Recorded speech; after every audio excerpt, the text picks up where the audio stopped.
see you get on. No matter how many times I've been relocated, I don't get used to it.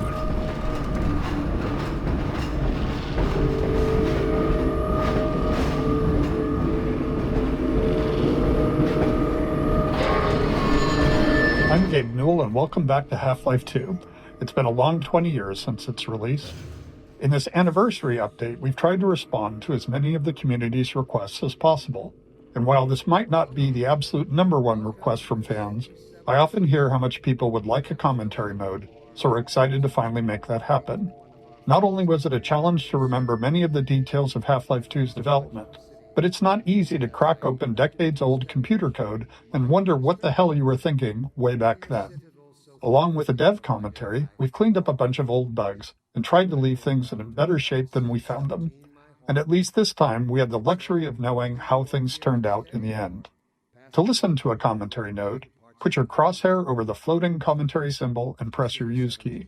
To stop a commentary node, put your crosshair over the rotating node and press the use key again. And please, let me know what you think.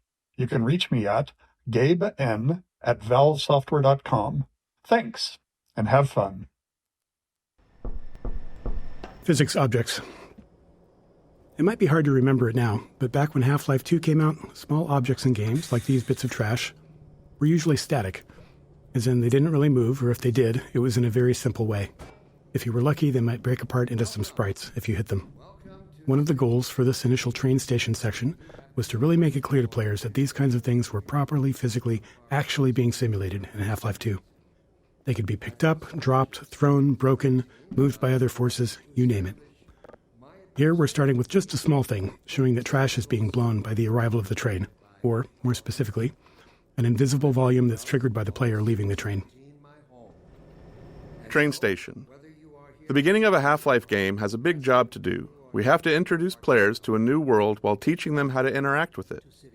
Players need to quickly grasp what's happening, who the key players are, what threats they face, and how they fit into it all. Above all else, it has to be as fun and interactive as possible. Nailing this takes a lot of iteration and playtesting, especially on the small moments that make up a bigger picture of the game. In this section, we'll highlight some key moments, game design problems, and a few playtests where things didn't quite go as planned.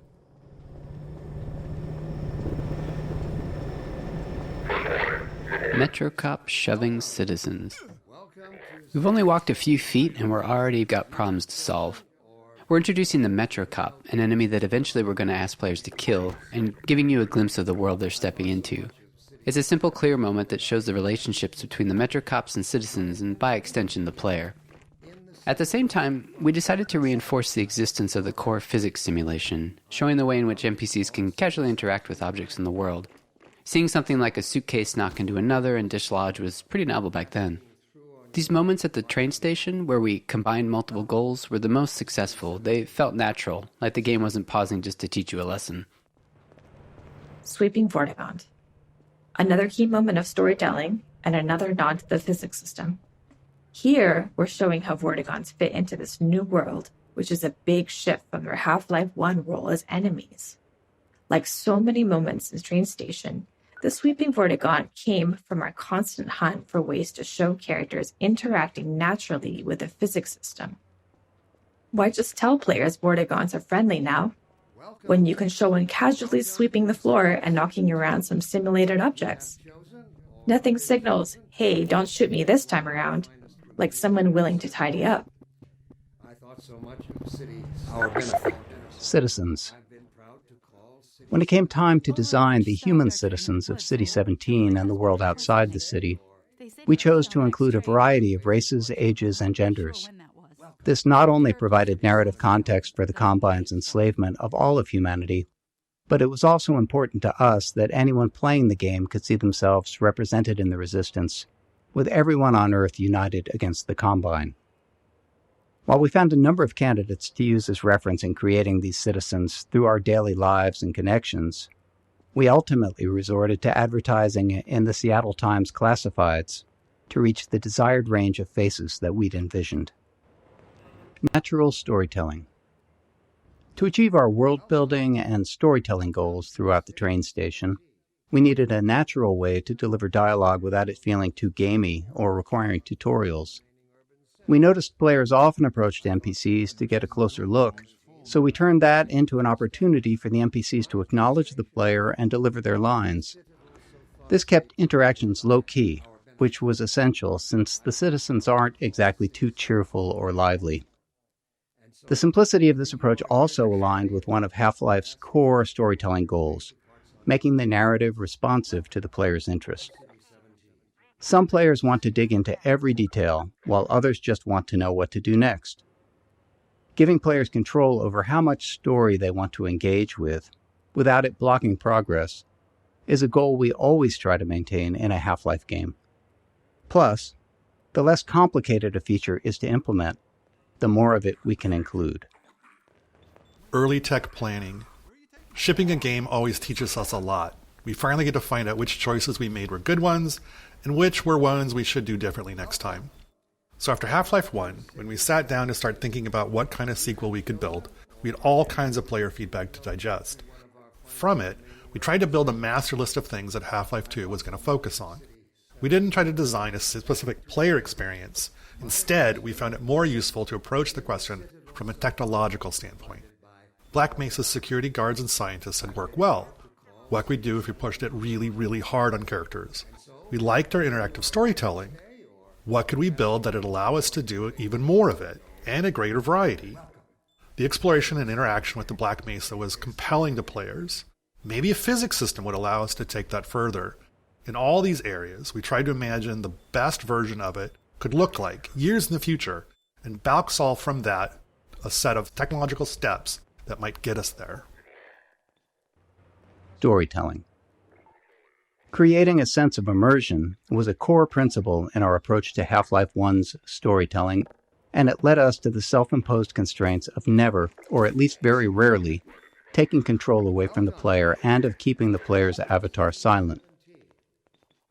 These limitations made storytelling more challenging at times, but we felt it was important to stay with them for Half-Life 2. Our hope was that by maintaining these principles, we'd push ourselves to explore deeper, more interactive storytelling. Characters. In Half-Life 1, security guards and scientists could best be described as archetypes, not individuals. They were abstractions of characters that matched the visual fidelity we could achieve at the time.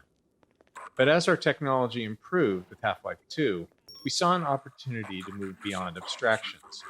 The increased visual fidelity of the character models, combined with improvements in animation, made us believe we could focus on creating individual characters, people you would actually care about. We allowed ourselves to write real dialogue and have characters deliver it in a way that felt realistic enough for players to not think about them as pawns in a video game, and hopefully propel our narrative forward. In 2001, a couple of years into development, we were energized by Japan Studios' Ico. Directed by an animator, it blew us away with its reliance on characters as the key connection to the player, giving us the courage to keep pushing forward. What do you intend? Blocking tutorials. At times, we need to be certain the player has learned something, and the standard method, at least in game development, not in life, is to trap them behind a gate of some kind, where the player must demonstrate their knowledge to be able to continue. We try to disguise these gates as something natural, so it doesn't feel like the game has come to a halt. Of course, time, resources, or the environmental context itself can make that tricky. In this case, we needed to teach the players how to move objects, so a simple stacking puzzle seemed like the best solution. We tested more complex designs, but they ended up being less effective at teaching the actual thing we needed the player to learn. Blocking tutorials too. There are two failures of note in this tutorial. First, players can break it by tossing all the boxes out the window, which is obviously not great. This leaves them stuck and unable to continue, which we consider a game-stopping bug that must be fixed. A clean solution would have been to tweak the window or crate sizes so that the player could fit through but not the crates. The problem was that we really only caught this problem late in development, and making even a simple change like that can have unpredictable game-breaking consequences, and right before launch no less. Also, this issue was purely theoretical. We'd never actually seen players do it. Our playtest of the design space had gone smoothly, with players learning what they needed and moving on. So changing the room's design this late in the game could have disrupted that success in ways that we couldn't foresee. So we opted for a more conservative fix rather than something elegant. If you're curious, try tossing all the boxes out the window and see what happens.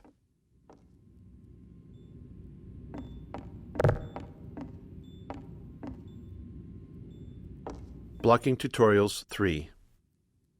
The second failure in this tutorial space is a case of misteaching, where we accidentally teach the player something we didn't intend.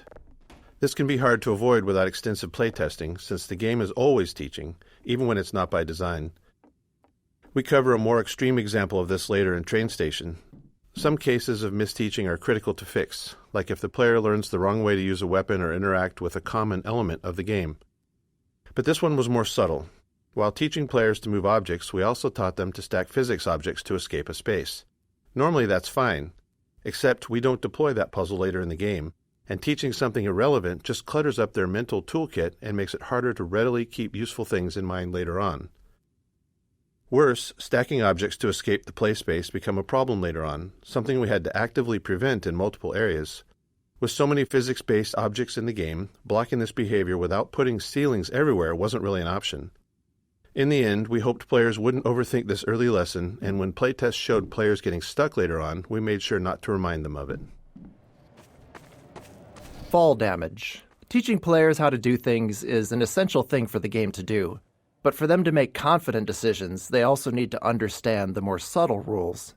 This small moment covers two of those. First, it shows how far the player can fall without taking damage. Second, it introduces a bit of the game's vocabulary, how the game will communicate with them. Players often worry about taking fall damage, but they also worry about taking a step that they can't take back.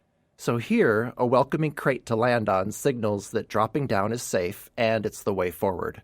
And when the crate breaks, it reinforces the physics simulation, and is likely the first time players will see that larger objects can be broken apart.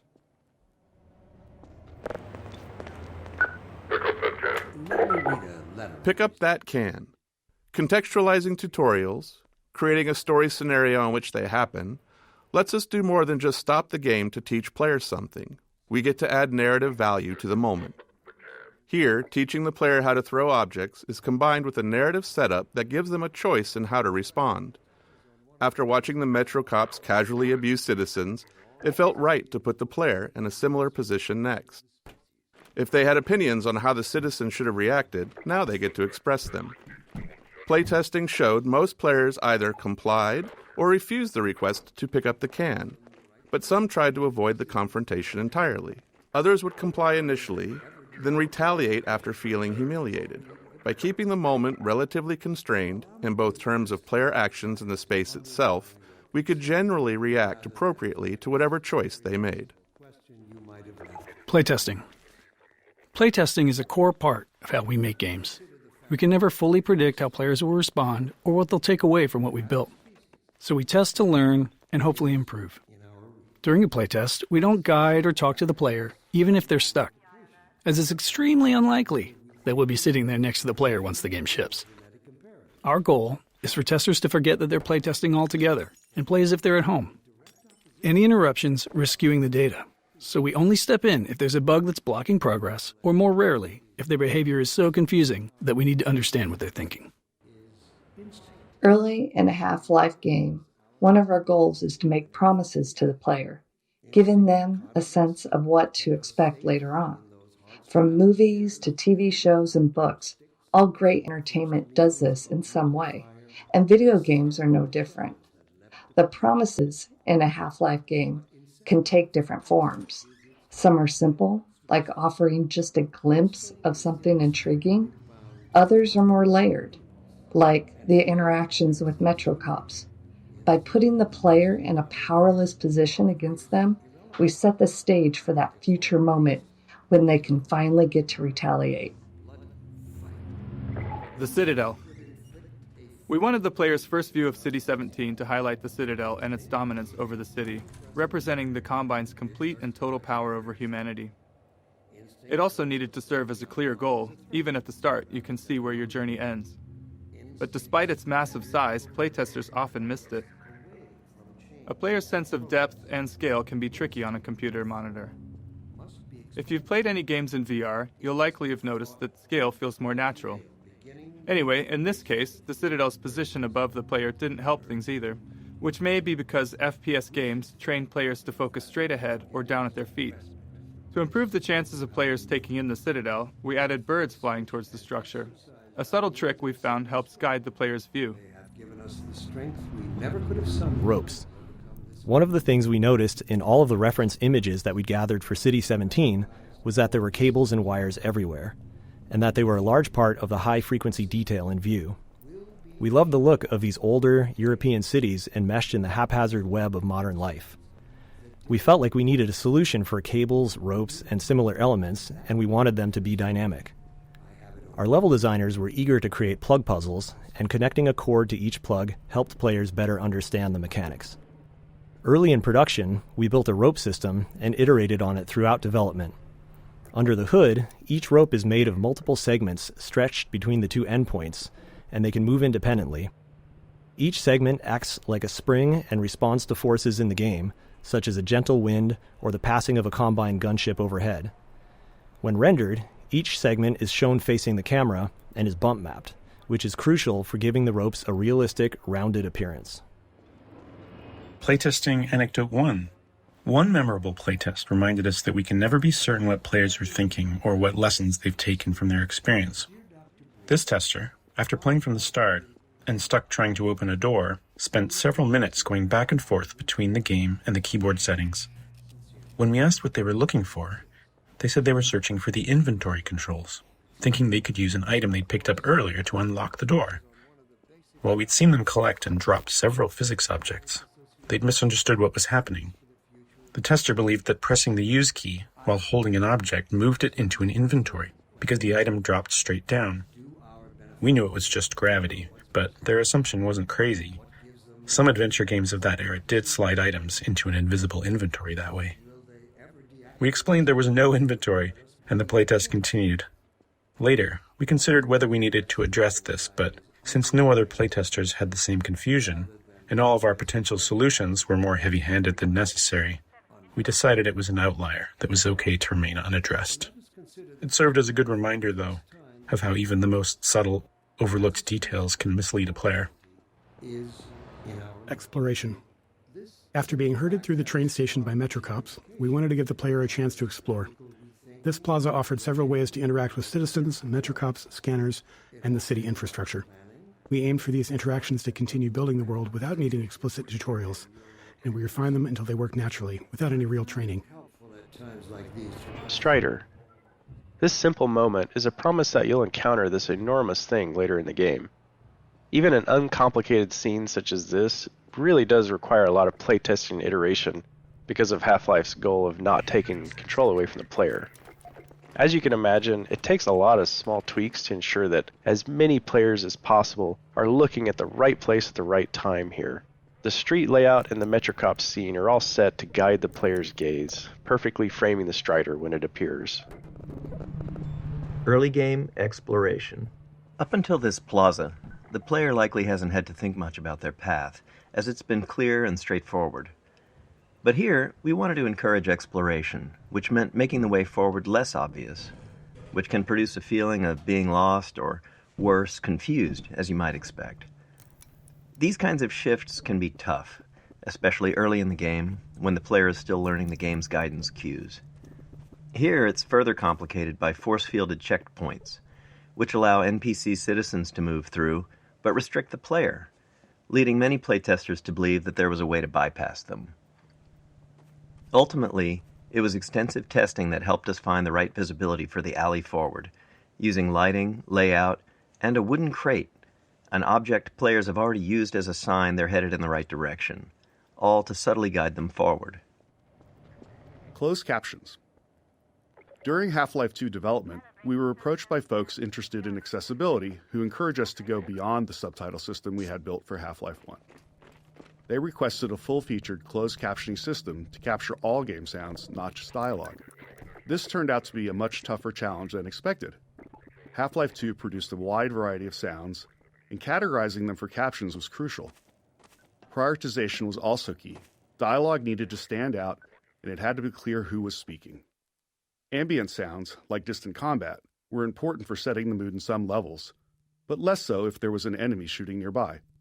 Our level designers also often reuse sounds in different contexts, so sound might require captioning in one area, but not in another. Ultimately, every sound in the game ended up with its own caption data, formatted almost like a small version of HTML, giving us control over the visual style of each caption. As with the audio files, the caption data was too large to keep in memory, so we built an asynchronous caching system to handle it efficiently. This is how it always starts. First the building. Physics simulation. Even though we began Half-Life 2 with a functional third-party physics simulation, it still took us years of additional work both on the simulation itself and its integration into the game until we felt like we could meet our designers' ambitions. Maintaining a shippable level of quality and performance was something we knew would be a challenge along the way, but the more subtle issue was actually figuring out what to simulate and to what extent. We can't simulate everything, and even if we could, there are game design reasons why the experience is better when we don't. In many cases, we deliberately bend the simulation to improve the player's experience. These adjustments usually go unnoticed because they align with player intentions. For example, we disable collisions between the player and large objects to let them turn in narrow spaces. Or we tweak the Combine rifle's alternate fire to gently guide the Combine ball toward enemies, making it more effective. Crate Baby. This small baby doll has a long legacy. During the long months of internal testing, some of the team turned it into a challenge, a way to make the 47th playthrough of a game a bit more fun. They'd place the doll inside of a nearby blue crate and see how far they could carry it throughout the game. After Half-Life 2 launched, the community started carrying Crate Baby as well, adding their own stories and rules to the mix. A few years later, while working on Episode 2, this was the inspiration for the Little Rocket Man achievement, where players had to carry a garden gnome dubbed Gnome Chomsky throughout the entire episode. Chomsky even made a comeback for Left 4 Dead 2 in the Garden Gnome achievement, where players had to carry him through the Dark Carnival campaign. These kind of interactions with players are some of the most rewarding parts of game development. We design games with theories in mind, but you never really know where things are going until players get their hands on it.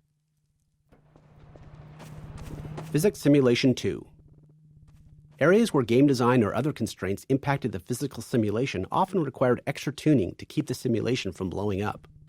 As an example, early on we experimented with increasing the simulation on the player entity, which is to say, make player movement much more a part of the physical simulation of the world. We knew this might make movement feel less precise, but hoped it could lead to some novel experiences. However, after tuning the movement to match the less simulated version, we hit a major problem.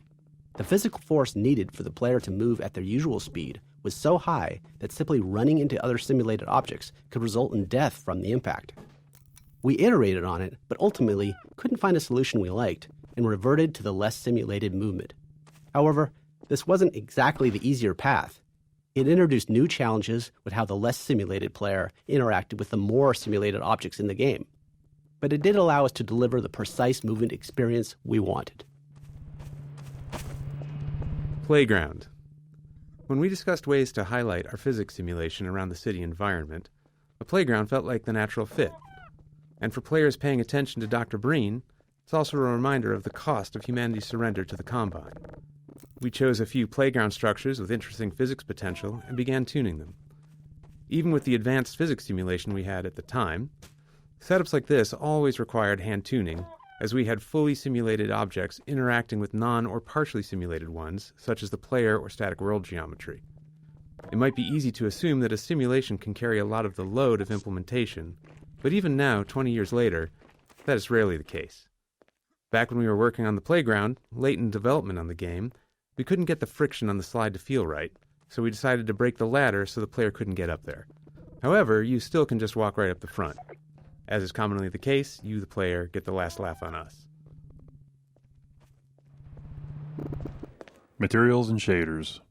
Half-Life 2 came out in the midst of a significant shift in 3D graphics, where the industry moved from textures to materials and shaders. In Half-Life 1, every surface had a texture, essentially an image wrapped onto the polygons of the surface.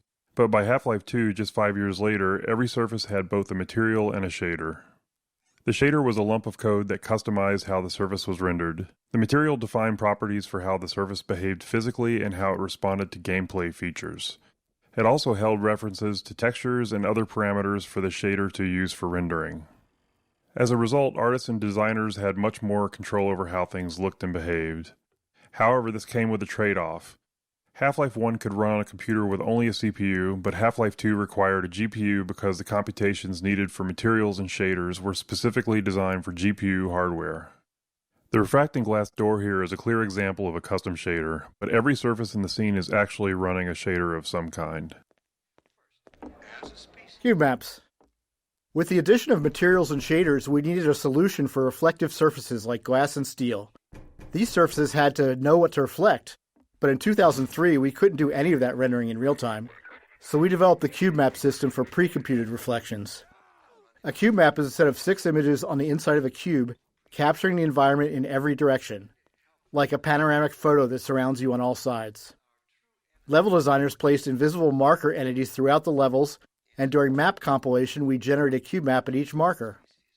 Then, during gameplay, when rendering a reflective surface, we locate the nearest pre-computed cube map to create the reflection. Field of view. In Half-Life 1, we used a 90-degree field of view, or FOV, which was fairly standard for first-person shooters at the time. But during Half-Life 2's development, we grew unhappy with it. With our game's focus on characters, we'd put extensive effort into detailed facial and body animations. But the 90-degree FOV just didn't allow players to get close enough to fully appreciate that detail. So we began experimenting with a tighter FOV, and ultimately landed on 75 degrees. It took some adjustment for both us and players, and it required an additional FOV for view models, which are the player's weapon, held at the bottom of the screen. Their models were originally built with 90 degrees in mind, so they looked distorted at 75. But this change succeeded in doing what we wanted, putting our characters front and center in the game.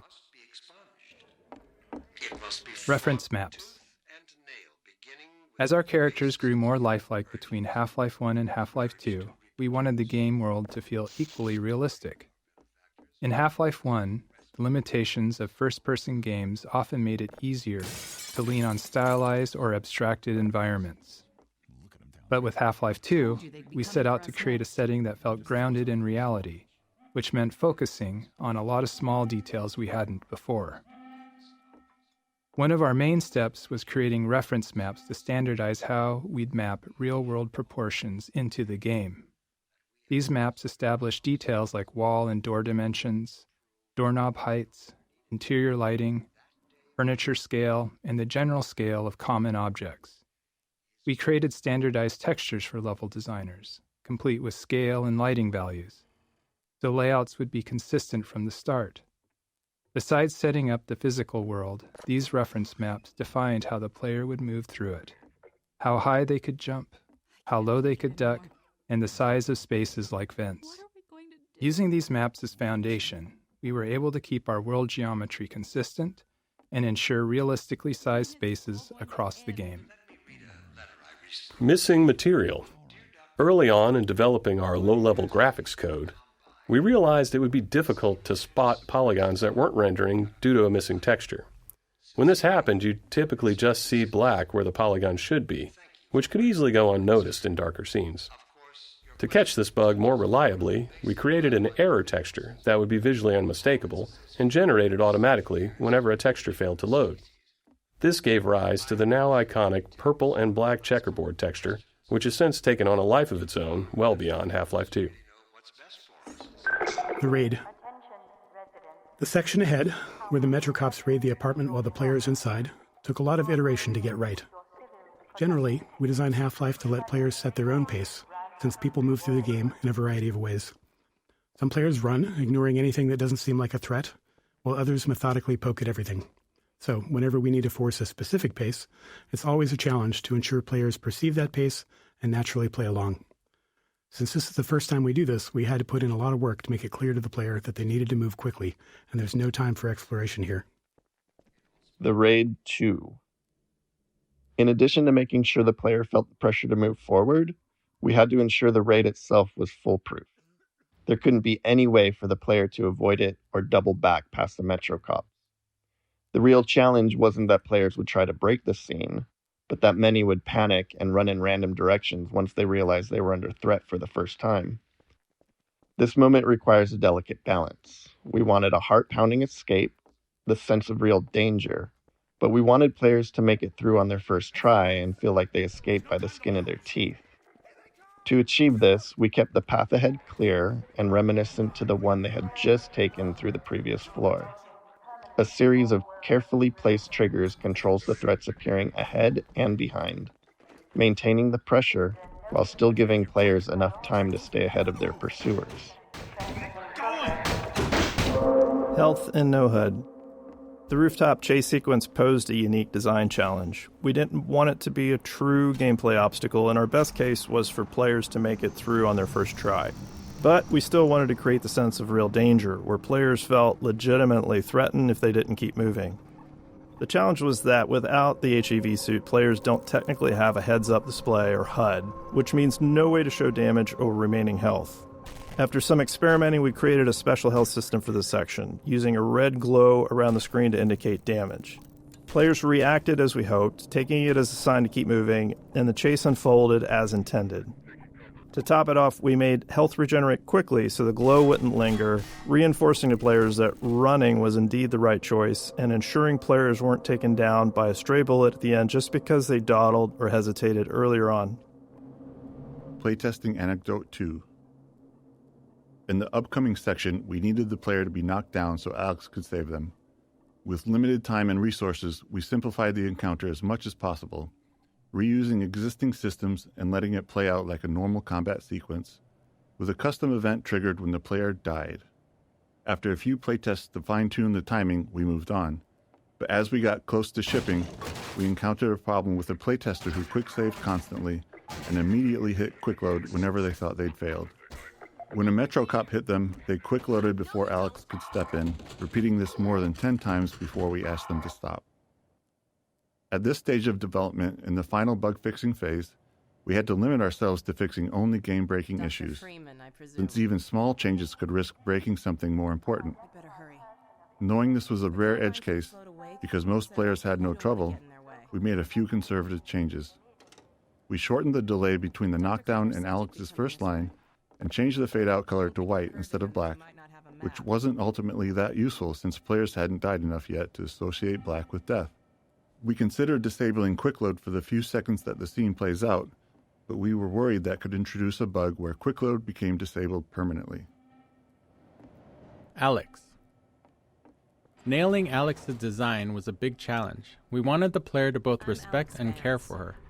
Saving Eli was a key player goal midway through the game, and we knew that getting players to care about that goal would be easier if they also cared about Alex and her relationship with her father. We intentionally designed, wrote dialogue, and cast a voice actor for Alex to be savvy, capable, and relatable within the Combine-controlled world, while also making her attractive and charismatic.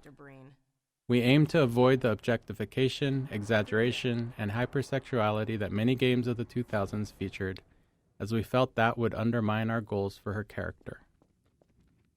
NPCs on elevators.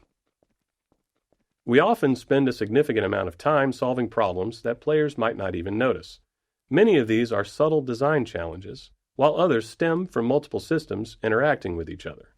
For example, getting non-player characters to ride in elevators posed a complex problem because it involved various systems, NPC AI decision-making, navigation planning, and movement simulation, to name a few.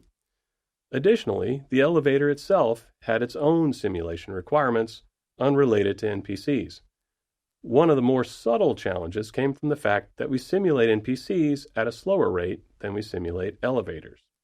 This meant that NPCs on a descending elevator would simulate to make sure they were properly standing on the elevator, and then the elevator would simulate a few times, each time moving further down the elevator shaft, subtly leaving the NPC behind. Shortly after that, the NPC would simulate a second time and pop itself down on the elevator floor once again. You can imagine that it was hard to take Alex seriously when she was constantly falling down in small increments while talking to you. Interactive storytelling. When we started on Half-Life 2, storytelling in games was generally either high fidelity and linear or low fidelity and interactive. We knew players had seen high-quality storytelling in games, but they'd never been placed right in the middle of it, able to watch it unfold around them, interact with it, and examine any part closely. While that goal excited us, we didn't yet know how it would work or what kind of technology we'd need to make it happen. We had built a variety of storytelling technology in Half-Life 1, but it was mostly presented in front of the player and lacked the interactivity and fidelity we were aiming for. So Kleiner's Lab became the section of the game we used as a testbed to figure out how our interactive storytelling would actually function. Kleiner's Lab. Kleiner's Lab was the first piece of storytelling we worked on, and the one that took the longest to figure out. In addition to its role in launching the player into the game, it eventually became the unifying vision for the development team in terms of storytelling. As we began building our characters and narrative delivery around the player, many questions arose, all of which felt like major risks for the game. Would players be able to extract the important information from the scene? Could we get them to care about these characters? How would we support players with varying levels of investment in the story? How costly would it be to produce a scene like this? And how many more would we need? These and many more were questions we couldn't answer until we'd built enough of the scene and tested it with a lot of playtesters. Frustratingly, unlike many other problems we face, these weren't questions we could confidently answer until we had done significant work.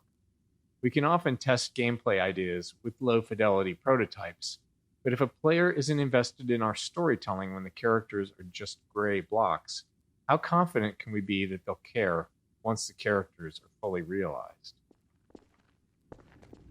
Choreography. The system we built and iterated on to deliver Half-Life 2's storytelling was internally called Choreo, short for choreography. Early on, we found it useful to imagine we were writing a play where one of the actors didn't know the script.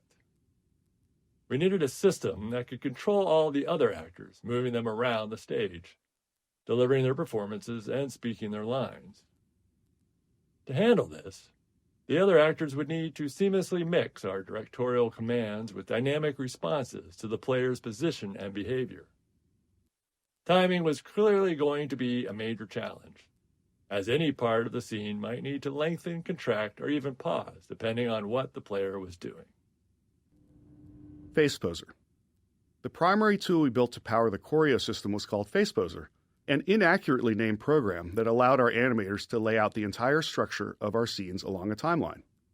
The timeline contained a series of choreo commands for the actors, along with all the necessary information for them to perform those commands.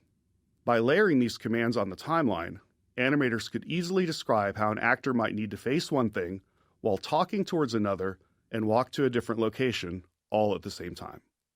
But the timeline wasn't a fixed linear sequence. Actors would follow their commands, but they had to respond dynamically to the world around them. An actor might take longer to move to a location if the player is in the way, or they might need to wait to deliver a line because another actor has been delayed by the player.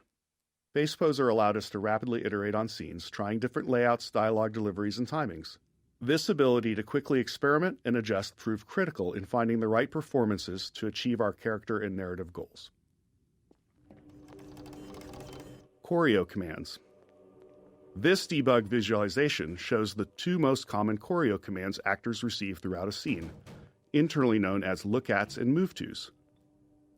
Actors are given targets to look at, sometimes more than one at a time, and then try to focus on the one that makes the most sense given their current state. At the same time, they might be receiving move-to commands, which tell them to move to a location and face a specific direction or object. Even these seemingly simple commands involved a lot of complexity. A scene might require an actor to talk while typing on a keyboard, all while looking at an object the player is holding. Since we couldn't predict where the player would be during playback, authoring scenes like this required us to break each element of the scene into separate pieces and layers. These could then be reassembled as needed during playback, based on the player's actions and interrupted if necessary. Lab interactivity. In our choreo scenes, we have the player trapped for a bit, allowing us to focus on the characters and narrative. To accommodate different players, some deeply invested in the story, others unable to stand still for more than a second, we felt like we needed a constant stream of interesting details on screen. We scattered narrative elements throughout the environment, ensuring some were interactive, essentially toys for the player to tinker with. In some cases, we embedded further storytelling into these, like the cactus mini-teleporter hinting at the upcoming teleporter failure. It was a delicate balance. Too much visual interest could distract players from the core of the scene. Ultimately, Kleiner's lab played it safe with interactivity, as it was the first major choreo scene. Later, in Eli's lab, we explored it more deeply, ensuring the characters themselves paid attention to what the players were tinkering with. There you are. I thought you got rid of that pest. Delivery.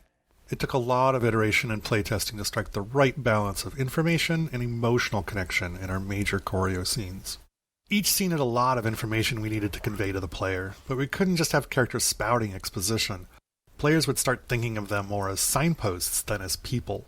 We needed to take the time to let the characters interact with each other, allowing the player to observe the relationships. At the same time, we had to expand upon the world, giving the player a sense of everything that had happened while they were gone. All this had to be done carefully, without taking too long. We wanted the game to work for players who were less invested in the narrative. Animation became a powerful tool in communicating the emotional connections between characters, often conveying the depth of a moment quickly without overstating it. Humor was another commonly used tool, helping to puncture a setup and disarm the player when things got a bit too heavy. Writing. In the Half-Life 1 era, player goals in FPS games were still largely about fighting and defeating an obviously evil enemy. It was hard to get players to care about characters when they were as low fidelity as they were in Half-Life 1. With the planned improvements in character fidelity for Half-Life 2, we wanted to take a shot at making characters the driving force of the narrative.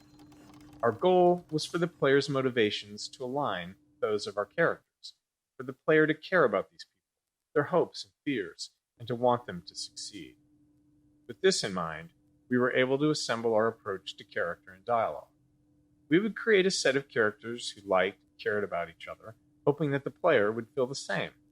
These characters would interact in a way that felt inclusive, like a group of old friends who see the player as one of them, just someone who's been away for a while. If the characters demonstrated realistic emotional connections with each other, we believed we could build an emotional connection with the player as well. Voice actors. To create more responsive and multidimensional characters in Half-Life 2, we needed to evolve our approach to working with voice actors. While running through a script with a modicum of direction was sufficient for much of the NPC dialogue for Half-Life 1, for Half-Life 2 we decided to give the actors more of an opportunity to be involved in helping to define the characters and bring them to life. We provided much more story context to the actors, showing them the game world, the environments their characters inhabited, and the other characters they interacted with. We sought actors who could take all that information and synthesize it into their performances to elevate their characters beyond what we had imagined. We held multiple sessions with the main actors, allowing them to digest and build upon their characters over time. For scenes where characters are interacting with each other, we'd often cue an actor with performances from other actors in the scene to create a better sense of connection and flow. Though we'd arrive at the studio with a script and a plan for the recording session, we made sure that the actors felt empowered and had the space to bring their own ideas to the character and performances. Having animators attend the voiceover sessions also proved critical, as they were responsible for stitching the characters' dialogue together with physical actions and expressions to form the resulting choreo scene. Often, animators found that their plans for how a scene would play out evolved quite a bit after working with the voice actor. Archetypes. We wanted to create narrative links between Half-Life 1 and Half-Life 2 through our characters. Our idea was to design individuals who felt like representations of Half-Life 1's archetypes, so that players might find them familiar, almost as though they'd met them in Half-Life 1 at some point that they couldn't quite remember.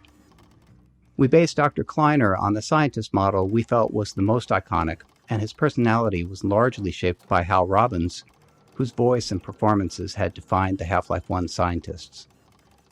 One day, when we were in the thick of trying to figure out this character, Dr. Kleiner's face came into focus, as we happened to share an elevator with an accountant from an office on another floor of our building, and looking at him, it was clear that this is Dr. Kleiner's face. Luckily, he was receptive when we asked if we could photograph him for a video game character. Character reactions. Figuring out what characters should react to and how was an ongoing challenge. At the core, we always want the game to respond to player input. However, any response from the game can be seen as a reward by the player. So, what characters react to and what they ignore teaches the player about the kind of input the game expects. As a result, we made sure to respond to things we wanted more of, like players tinkering with devices in the lab, and ignored behaviors we wanted less of, like players repeatedly slapping Kleiner in the face with a box over and over again. Seriously, we watched a playtester do it for 5 minutes straight. Animation. Constructing believable human motion for our characters out of many discrete layers of animation required a lot of technological iteration. Even simple actions like turning to look at something or walking to a location became more complex when combined with the need to dynamically respond to the player and the requirements of choreo commands. For example, turning to look at something had to be fully decomposed, allowing a character to use any combination of its eyes, head, shoulders, upper torso, or full body to face a target. In Half-Life 1, human characters had their bodies separated into upper and lower halves, allowing them to walk in one direction while facing another. However, this approach was too abstract for Half-Life 2's characters. Instead, our animators created walking animations in all 8 directions of the compass, which could then be smoothly blended together at runtime. Tone. Setting the right tone for our characters and their dialogue was critical. We aimed for a respectful, almost pleasant style of interaction with the player, while avoiding anything that felt too subservient. This balance was especially tricky with Alex, who needed to support the player without compromising the strength of her character, something we felt was crucial for players to respect her. Her relationship with Eli was a core driver of the player's motivations, so it was important that players liked her and wanted to help her. We also wanted to contrast the warmth and camaraderie between the player's allies against the hostilities of Breen and the Combine, inspiring a sense of righteous indignation in the players for the battles ahead. Scene interactivity. At certain points in our choreo scenes, we require the player to take action. Beyond simply giving them something to do and keeping them engaged, these moments served a few key purposes. First, they allowed the player to catch up even if they'd been distracted by something else in the environment. The scene could safely pause until the player completed the task, ensuring they were back and paying attention. At the same time, it let us position the player where we needed them, which was useful for framing the scene and making sure they saw something important. In some cases, we got double value out of these moments by using them to train the player. Here, they're learning to interact with plugs and sockets, a skill they'll need for puzzles later in the game. You gonna let Gordon throw the switch? Gordon, go right ahead. Very good. Final sequence. Commencing now. I can't look. Alex's kiss. It's a small moment, but Alex's kiss on Eli's cheek was important. Eventually, we're going to ask the player to save Eli, and we want them to care about him. To build that emotional connection, we needed to show the warmth and affection between Alex and Eli. We didn't want to oversell it with dialogue or make it too big of an event. It had to feel genuine, not performative. And we were able to iterate on the subtleties of this moment until it struck just the right note. Able assistant. Let's go ahead and monitors. We use monitors a lot for storytelling in Half-Life 2 in the episodes. So much so that we even make fun of ourselves for it. The problem is they're just too damn useful. They're fantastic for expanding the world by showing events happening elsewhere, and they provide an easy way to have characters talk without needing to explain how they all got to the player's location. Anyone who's ever written any kind of story, especially one with an ensemble cast, understands the unique frustration of trying to create natural reasons for all of your characters to come together in the same place. In this case, we were really happy with how the monitor allowed Alex to teleport away and then quickly appear in Eli's lab, making everything feel real and connected. Best of luck in your future. Phonium extraction. Another critical tool we built into Face Poser was the phonium editor. It processed the voice actors' dialogue lines and extracted phonemes to generate basic lip sync animations for our characters.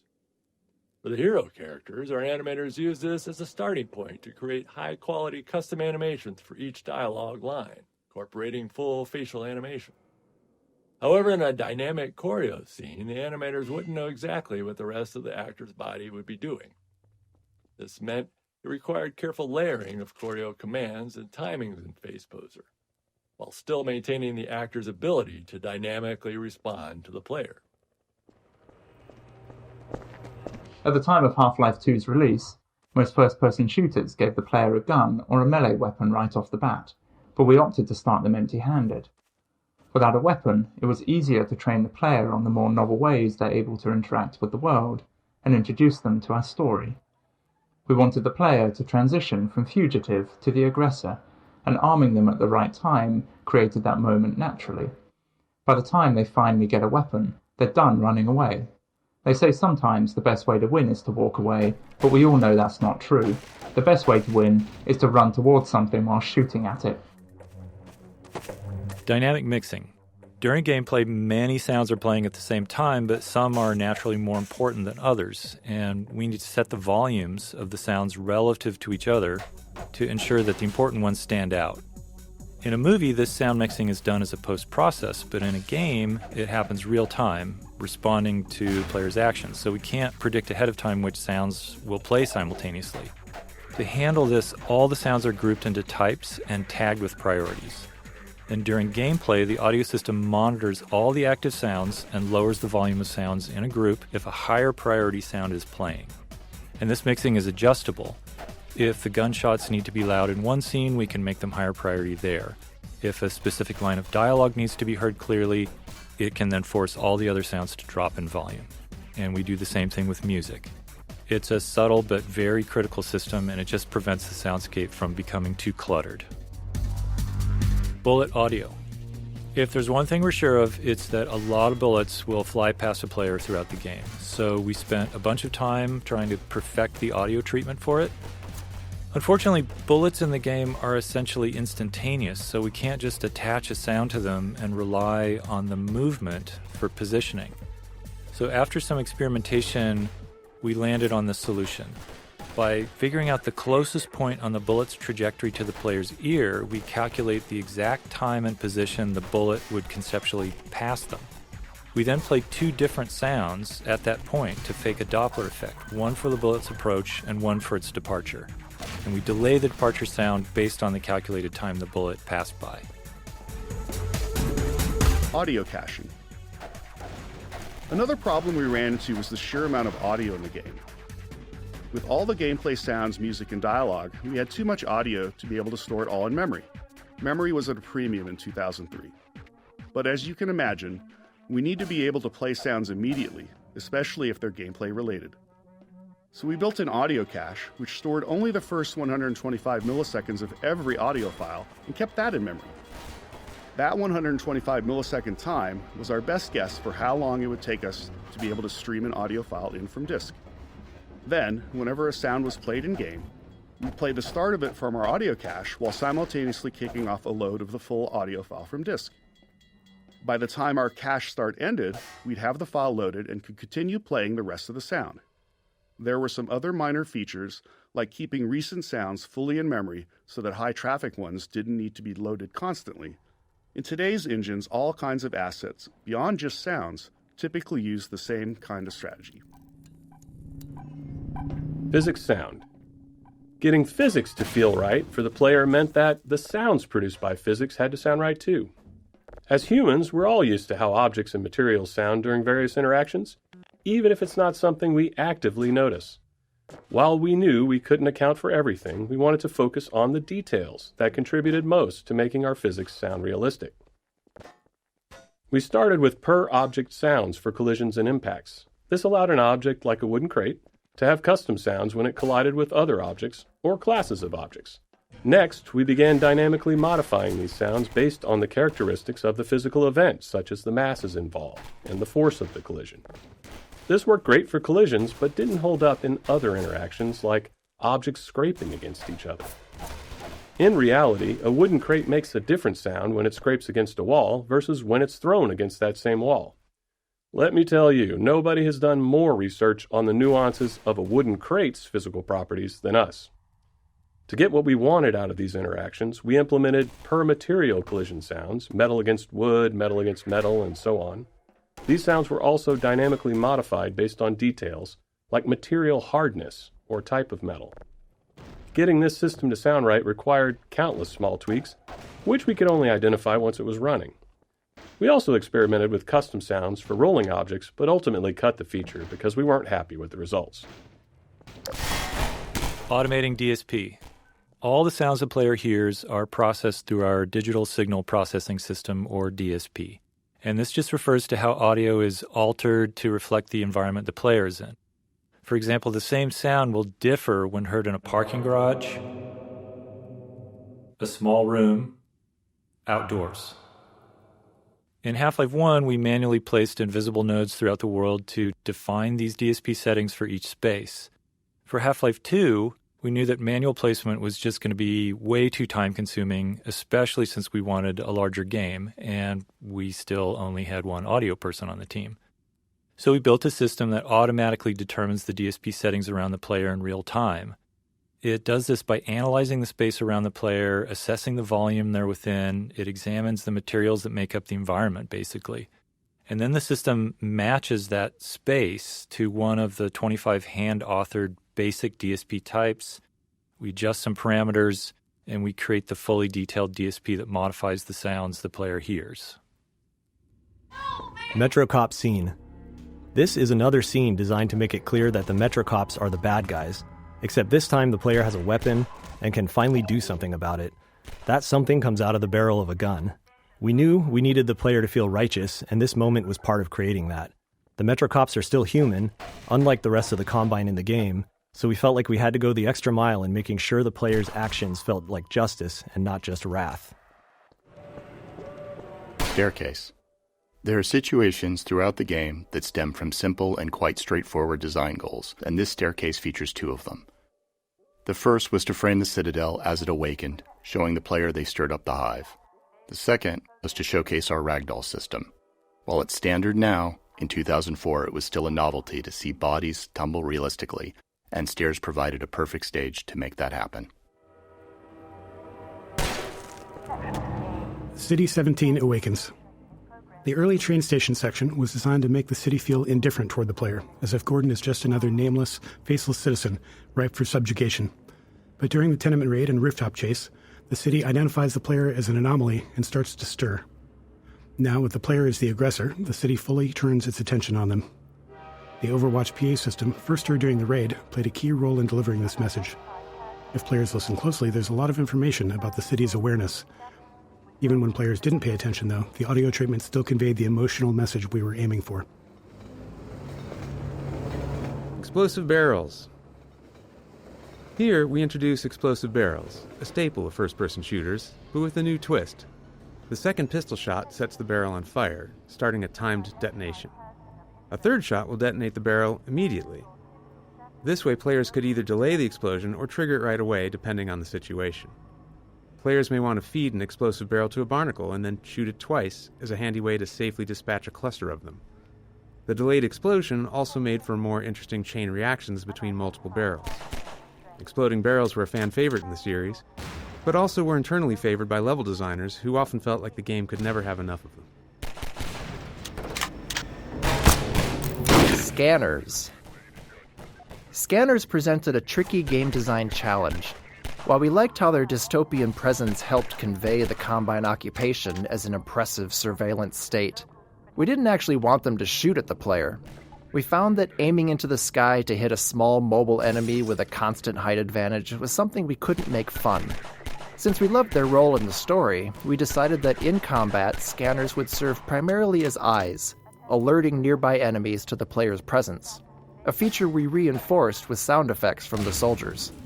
Beyond that, they'd only be able to harass the player with bright lights and occasionally dive bomb after taking enough damage. Overwatch. During development, we generated the Overwatch voice using a free text-to-speech tool. but as we neared shipping, we realized we didn't actually have the rights to use it, so we held auditions with voice actors to find someone who could match the qualities we liked in the generated lines. It didn't take long before we found Ellen McLean, whose delivery was exactly what we were looking for. In her sessions, we played the generated lines for her to mimic, though in her own style.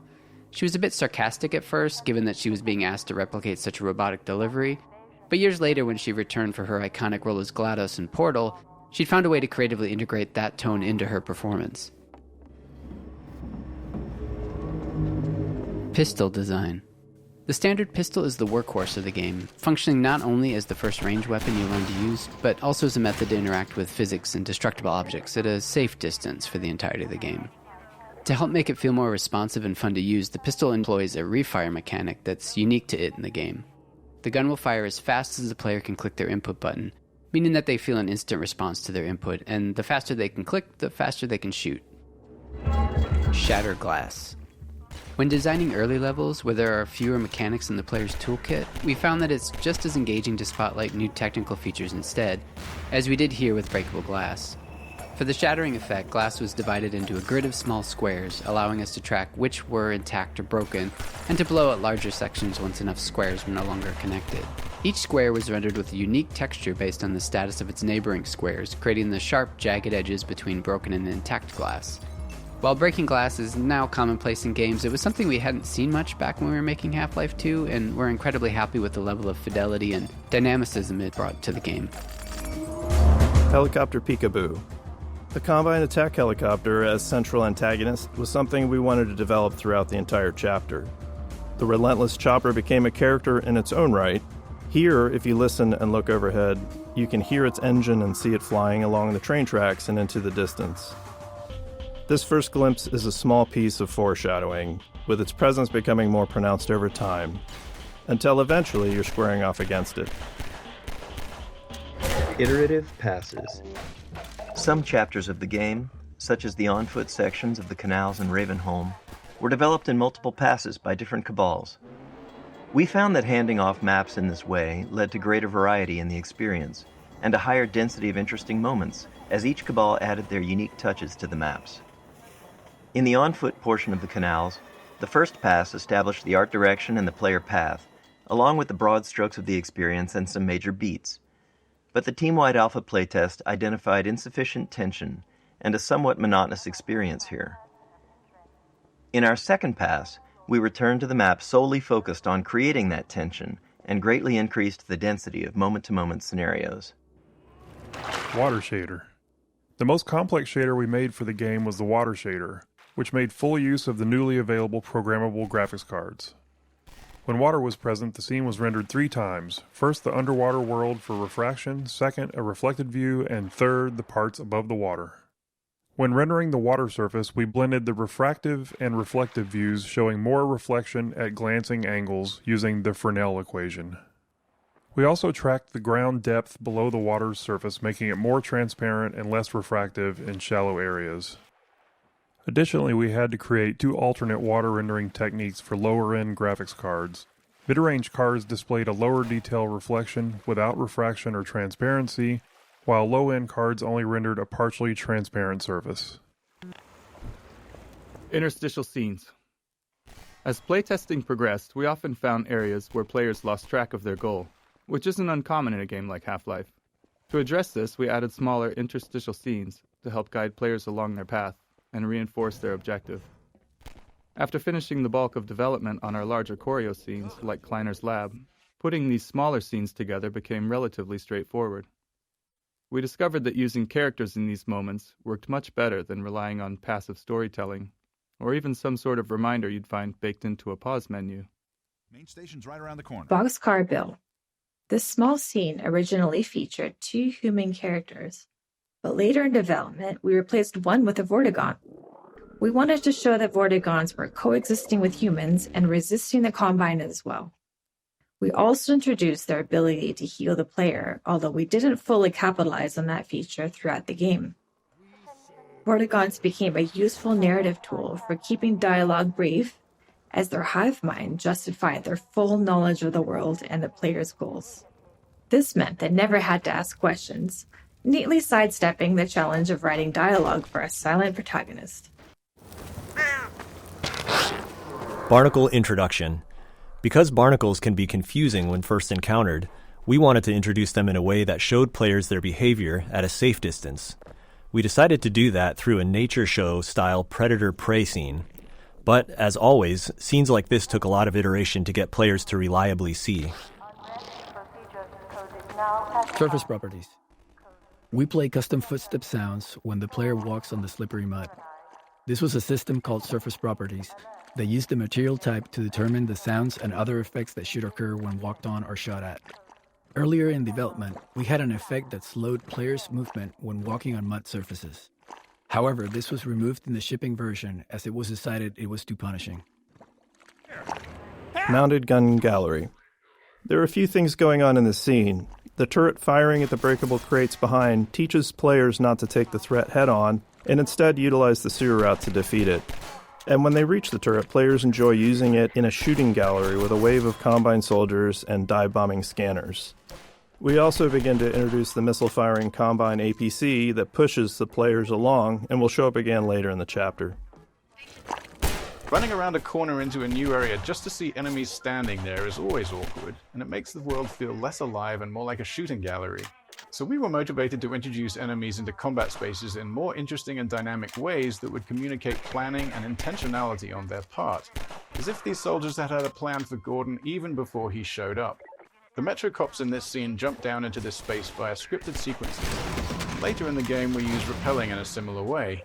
It doesn't matter where they're coming from in reality because players end up telling that story to themselves.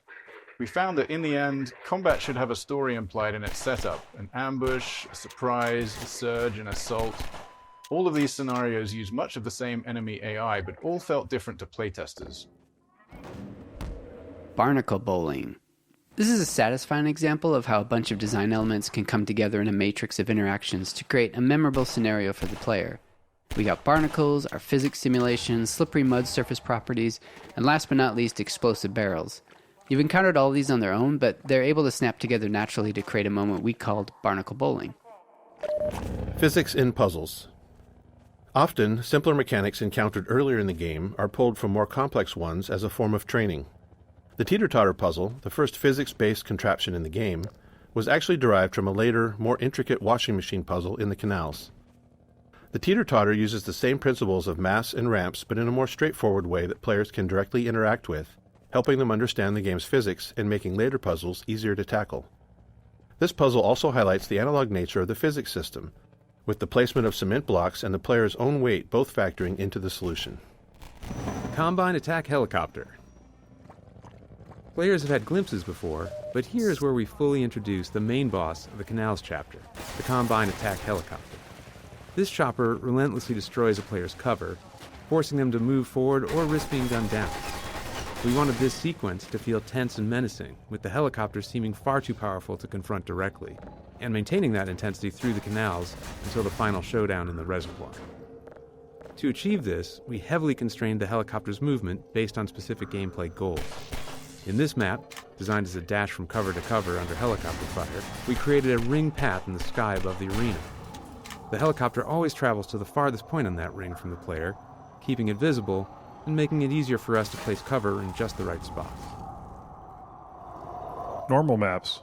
Half-Life 2 was developed during an exciting time for graphics, as the first programmable shader-supported graphics cards were hitting the market.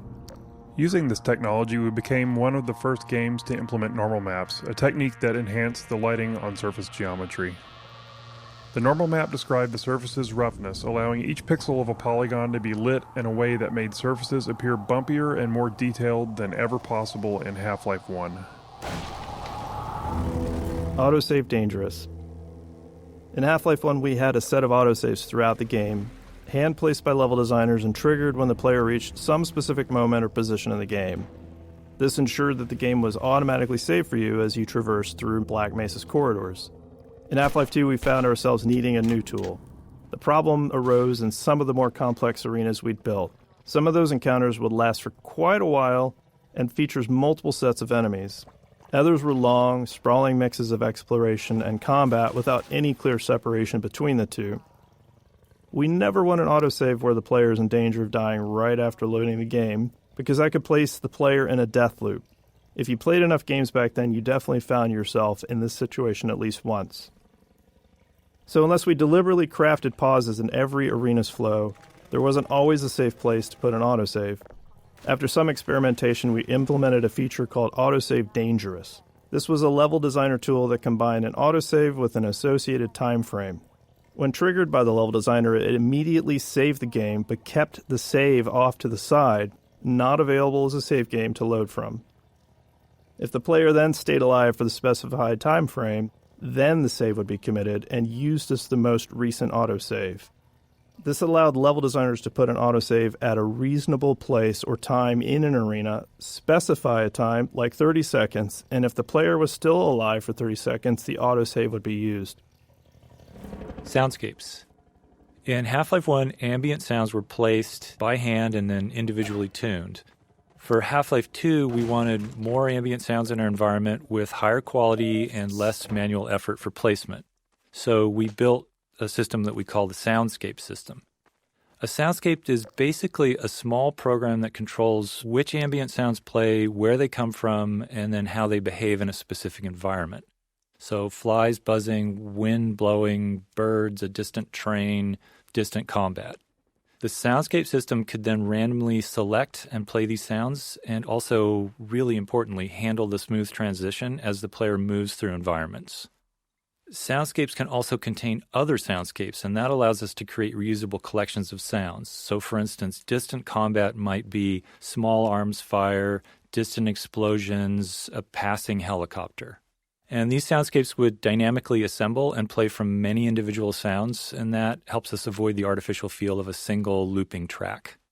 Overall, the soundscape system was a real workhorse for audio in Half-Life 2, and it's pretty much responsible for every sound you hear that isn't directly driven by gameplay.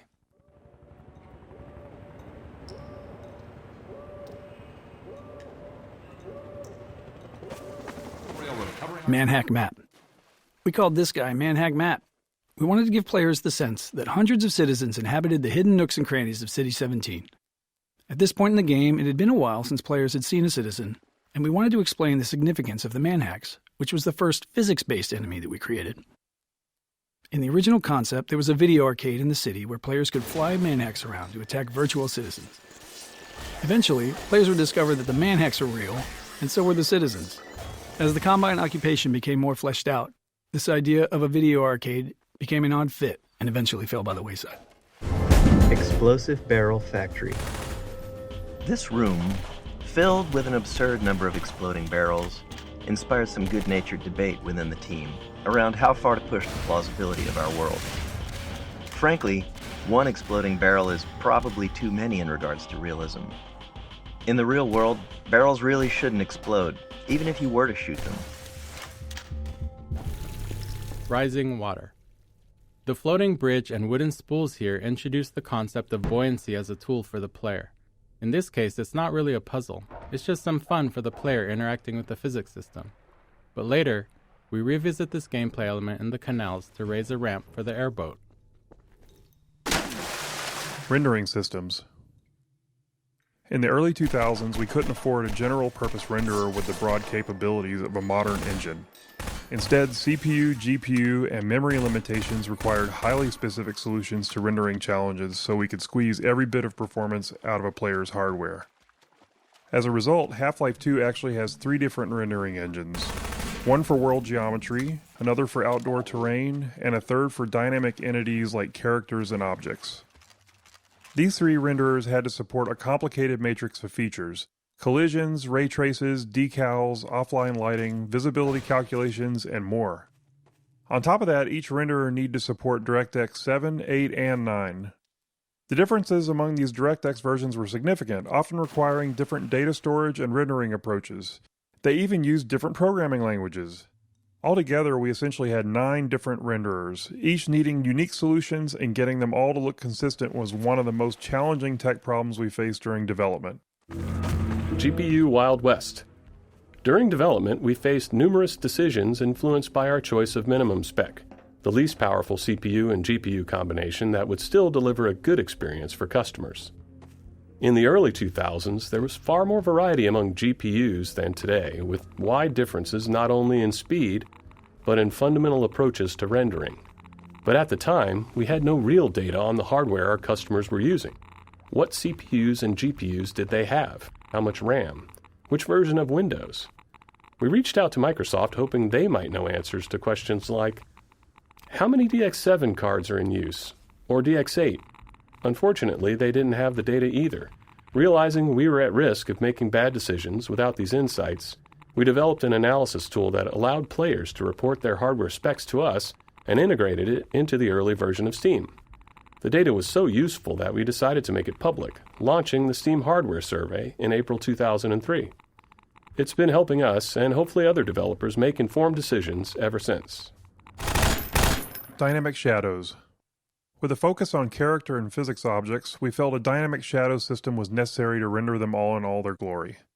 In 2003, GPUs didn't have any dedicated shadow capabilities that they have today, so performance was a tricky problem.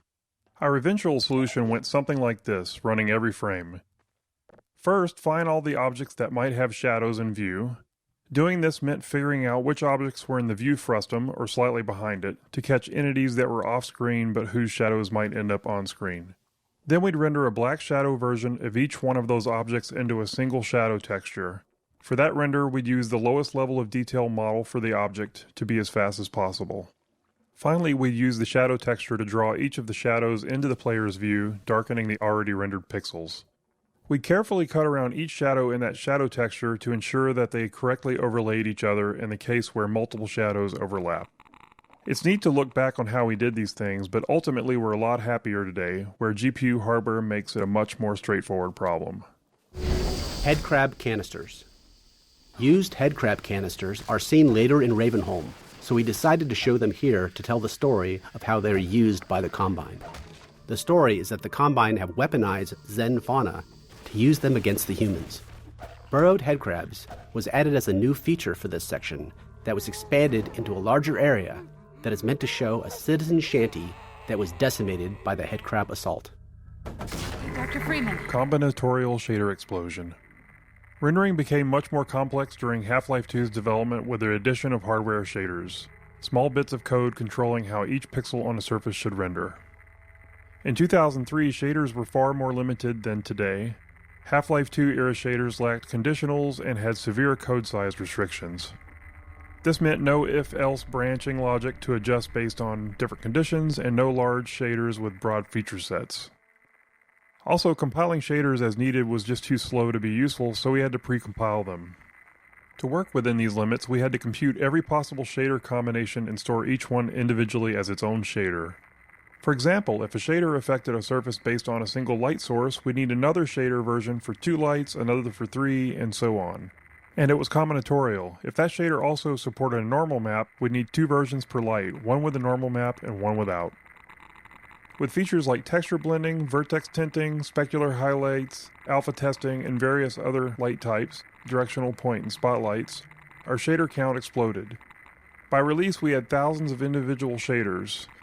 Shortly after, we released Lost Coast adding HDR support, which doubled the shader count again. Once compiling shaders on the local developer's machine started taking too long, we switched to distributing the shader compiles over the entire network using VMPI. We also had a dynamic shader compilation mode that was useful for developing shaders that gave fast turnaround at the expense of frame rate hitching when a shader had to be compiled. Climb on in. Airboat intro. This is where the player gets the first vehicle of the game, the airboat. We wanted to create a safe space for players to practice driving the airboat for as long as they wanted before moving on. The arena is sprinkled with opportunities for jumps and tricks, and we filled the arena with toxic slime to keep players in the airboat longer, while preventing them from leaving the vehicle behind and progressing forward on foot. Fighting motion sickness. In early playtesting, many players developed motion sickness while driving the airboat. While trying to fix this, we discovered several factors that contributed to it. We found that reducing the intrusion of the airboat into the view helped, so we made several passes on the model to pare it back. Maintaining a consistent frame rate helped as well, so it was important to keep an eye on performance in these sections. However, the single most important factor was eliminating view roll to maintain a more stable horizon no matter what the airboat was doing. One of the programmers on the team was super prone to motion sickness, and they valiantly offered to playtest several times to test our progress towards a solution. I'm pretty sure they threw up at least once after playtesting, and their noble sacrifice was hugely appreciated.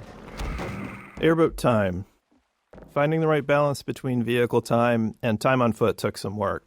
Driving at full speed propelled players through the world quickly, and in early playtests we felt that players were missing out on exploring and taking in the game's detail. Exploration and world examination are core values of Half-Life, so we didn't want the vehicle to eliminate that. To address this, we added periodic spots where players could get out and explore small pockets of dense detail. Additionally, as the physics system evolved, we were learning new ways to use it.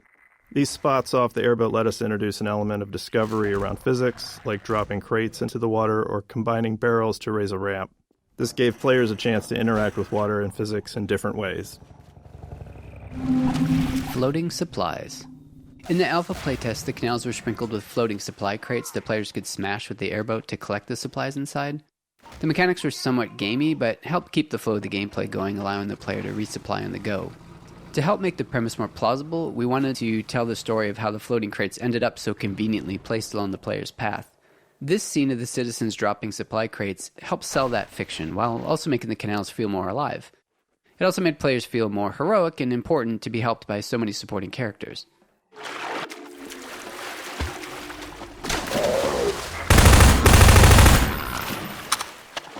Zombie surprise. There's a little bit of a cheeky jump scare in this sewer pipe. Players wander in here, all focused and curious, and then an underwater zombie pops up, almost always scaring the pants off of playtesters. One fell completely out of their chair, and we marked that moment as a success. Grenade intro. We conceived of this Combine base as both a training area and a playground for grenades, introducing them here in infinite supply crates to signal that it's safe for players to use grenades freely without fear of running out. Go wild. The Combine encounter here uses extensive markup to direct the soldier AI towards cover and provide good opportunities for players to make use of grenades. At the end of the area, the same infinite grenade technique helps players resolve the turret placement, as a direct assault is a lot more difficult if you don't. A bright red light and a particle trail were added to the grenades, making it significantly easier for players to follow their trajectory, whether they're throwing them or dodging one from a Combine soldier. Air resistance. One important feature we had to add to our physics engine for Half-Life 2 was air resistance. At the time, physics engines would typically implement a general damping feature for slowing objects down as they moved, but this merely removes energy in a symmetric way. In order to create more believable motion, we decided to simulate air resistance instead. This allowed us to get asymmetric behavior, where the amount the object was slowed by moving through the air was different depending on how much surface area of the object was facing the direction of movement or rotation. This feature was key to making explosions and objects thrown by the gravity gun look believable. Fast-moving and fast-spinning objects are among the most expensive things to simulate in Half-Life 2's physics engine, so air resistance also improves CPU performance in cases like explosions. It is also key to presenting different materials and masses of objects. More dense objects can push aside air more easily, and this is visible. Having this effect in the simulation helps make the difference in density between cardboard boxes and wooden planks more apparent, and really helps make the objects in Half-Life 2's world much more convincing. Puzzle layers.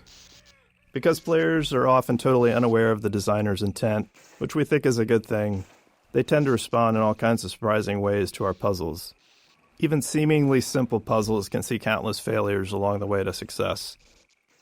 That was the case with this puzzle to open the canal gates, which required many layers of hints and cues. The sparking wheel communicates that this is where someone would normally open the gate, but some other method is needed. A few crows draw the player's eye towards the solution, in this case, a bundle of girders on a pendulum. As grenades have been thoroughly introduced, we originally wanted players to throw one to break the wooden support structure, but that wasn't obvious enough. We added exploding barrels as a much clearer clue. But even after solving the puzzle, some players didn't realize that the gates were now open, which led them to endlessly explore the base interior looking for another exit. So we had to remind them of their original problem, the broken gate. We added smoke, the alarm klaxon, and a spinning light, and it was then that we finally started seeing reliably good results in playtesting. Metrocop strafing. The initial design of the airboat levels aimed to challenge players with tight maneuvers under pressure from Metrocops. The Metrocop strafing fire pattern was meant to make players slalom around the shots as they sped through, but in a review process, internally known as Overwatch, some playtesters felt frustrated being shot at without a way to retaliate. They wanted the airboat to feel powerful and unstoppable. Based on that feedback, we refocused the levels to emphasize empowerment over challenge, shifting from dodging attacks to fast-paced combat, speed, and busting through barriers. 3D Skybox. We've always needed to render a world that feels larger than our map limitations allow. In Half-Life 1, we used a cube map texture to let players see beyond the playable area. But in Half-Life 2, we wanted that view into the larger world to be dynamic, not just a static texture. Our map size limitation was about half a mile in each dimension, but we realized we could create a much larger outer world if we stored it at a reduced scale. So, we invented what we called the 3D Skybox. The 3D Skybox is a small box hidden within the actual game map containing geometry at 1/16th scale. Inside it, a reference point corresponds to a matching origin in the main map. Then, when we render the space beyond the playable area, we use the geometry from the 3D Skybox, positioned by that reference point and scaled up 16 times. Getting the lighting and fog to blend seamlessly across the transition from the main map to the Skybox presented some sticky challenges, but it worked.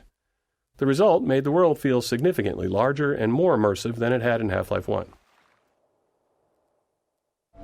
357 Intro. The Magnum, unlike the basic handgun with its slower rate of fire, is meant to be fired in a more measured, calculated way, dealing catastrophic damage to your target. Earlier versions of the Magnum had a bit of random dispersion, which we felt fit the heft and the less sensitive trigger pull of the larger pistol. However, this led to anticlimactic moments where players would carefully line up a shot only to miss due to the accuracy penalty. To address this, we made the first bullet perfectly accurate, with each subsequent shot becoming less accurate as you blasted away. VMPI.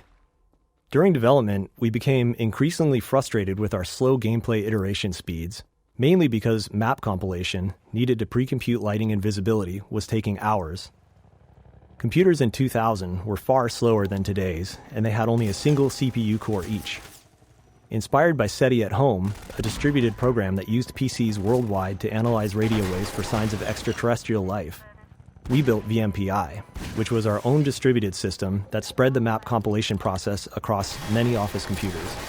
Today, these kinds of distributed systems run on giant GPU clusters, but at the time we just ran it on all the computers in our office. To deal with how our lighting code was evolving as quickly as our maps were, VMPI also distributed new exe files to everyone's computer too. In retrospect, this was a pretty terrifying security concept, just awfully bad. It's like the stuff of nightmares for IT folks. Because we were sending an arbitrary executable to all of our work PCs, and they would just run it. It was absolute madness. But it worked for us, and it did significantly increase our map iteration speed, and as a result, it ended up being a crucial tool. Mounted gun. The mounted guns were added here to help train the player on the gun's effectiveness against the attack helicopter for the final battle in the reservoir. This was necessary because up to this point, the helicopter was invulnerable to the player's weapons, and we had to give some indication that it could be harmed with larger weaponry. This was only somewhat effective in playtest due to the amount of pressure the player was under at the moment, which led us to developing the particle effects and sounds that would sell to the players that they were really doing damage. Helicopter bombing run. This is another example of us creating movement hazards while driving the airboat. The helicopter attempts to stay in front of the player when dropping bombs, and if the player backtracks, it switches to hovering and turns to attacking the player. In one playtest, a bomb just so happened to drop between the pipe seams, creating a pretty cinematic moment. The playtester had a positive reaction, so the team decided to script it so it happened every time. This process has become part of our organic design process. Every so often, a cool thing randomly happens in a playtest, and we find a way to make it happen more reliably.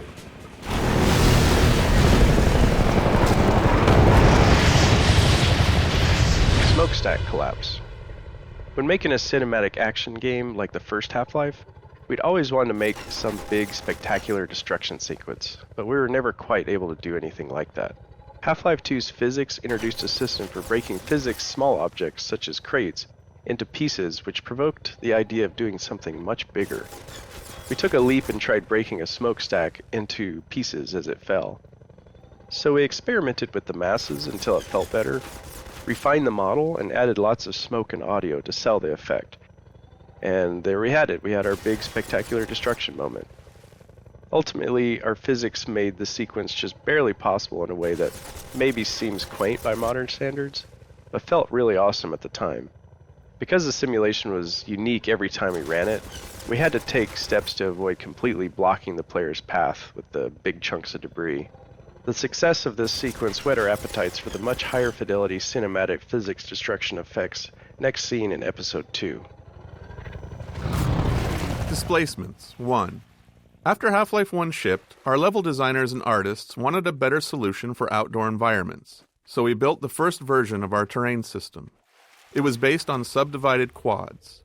To visualize this, imagine a flat square divided into a grid, where each point on the grid can be moved up or down. Level designers could lay out multiple squares and then use a paintbrush tool to shape hills and valleys by adjusting the grid points. For rendering, we used a special blended texture, which combined two different textures. Each grid point specified how much of each texture to use, allowing smooth transitions between surfaces like sand, grass, dirt, and gravel. This type of terrain system wasn't unusual in game engines at the time, and we naively thought it would be enough for our game designers. Displacements 2. Once the initial terrain system was up and running, we expected level designers to use it for outdoor spaces. Instead, they began experimenting, adding detail in unexpected places. They used the subdivided quads on the top of walls to create ruined edges, rounded off street curbs, and even attempted to make pipes. This met with varying success since the terrain system was designed for landscapes, not architectural detail. So we returned to the code mines, transforming the height-based terrain system into a fully 3D displacement system. Now, instead of only moving grid points up and down, designers could move them in any direction. This allowed them to add extra detail to all kinds of surfaces using blended textures to smooth transitions between the displacement quads and the BSP geometry. However, this required additional tech work to ensure consistent lighting between the two renderers, or those edges would have been noticeably mismatched. But with all this done, the level designers seemed satisfied, and we naively thought that this time it really would be enough. Displacements 3. With the general displacement system in hand, level designers didn't stop at adding detail to the world and returned to their original goals of building large-scale outdoor sections. This led to another round of updates to balance performance, ensuring the system could handle both fine detail and larger ground terrain. Texturing had to improve as well, especially to support complex structures like overhanging cliffs that weren't possible with the original height-based system. Designers, never one to rest on their laurels, also started using displacements to create caves and tunnels. While these additions looked great, they required even more technical adjustment. Eventually, we managed to wrangle the competing requirements of all the ways that displacements were being used, and they shipped in large sections of our game world. Looking back, displacements are a clear example of how technology and game design evolved together. It's a chicken and egg problem. We can't foresee all the ways a piece of tech will impact the game, but we also can't build the tech without knowing what it needs to accomplish. So, as is always the case, we have to build something. We start with a solid guess and see where it leads us. Washing machine puzzle. We created the washing machine physics puzzle late in development, after playtesting indicated that players needed some downtime from the relentless pressure from the helicopter. Pacing contrasts like this can accentuate the high moments by resetting the player's emotional state and warding off exhaustion or even boredom.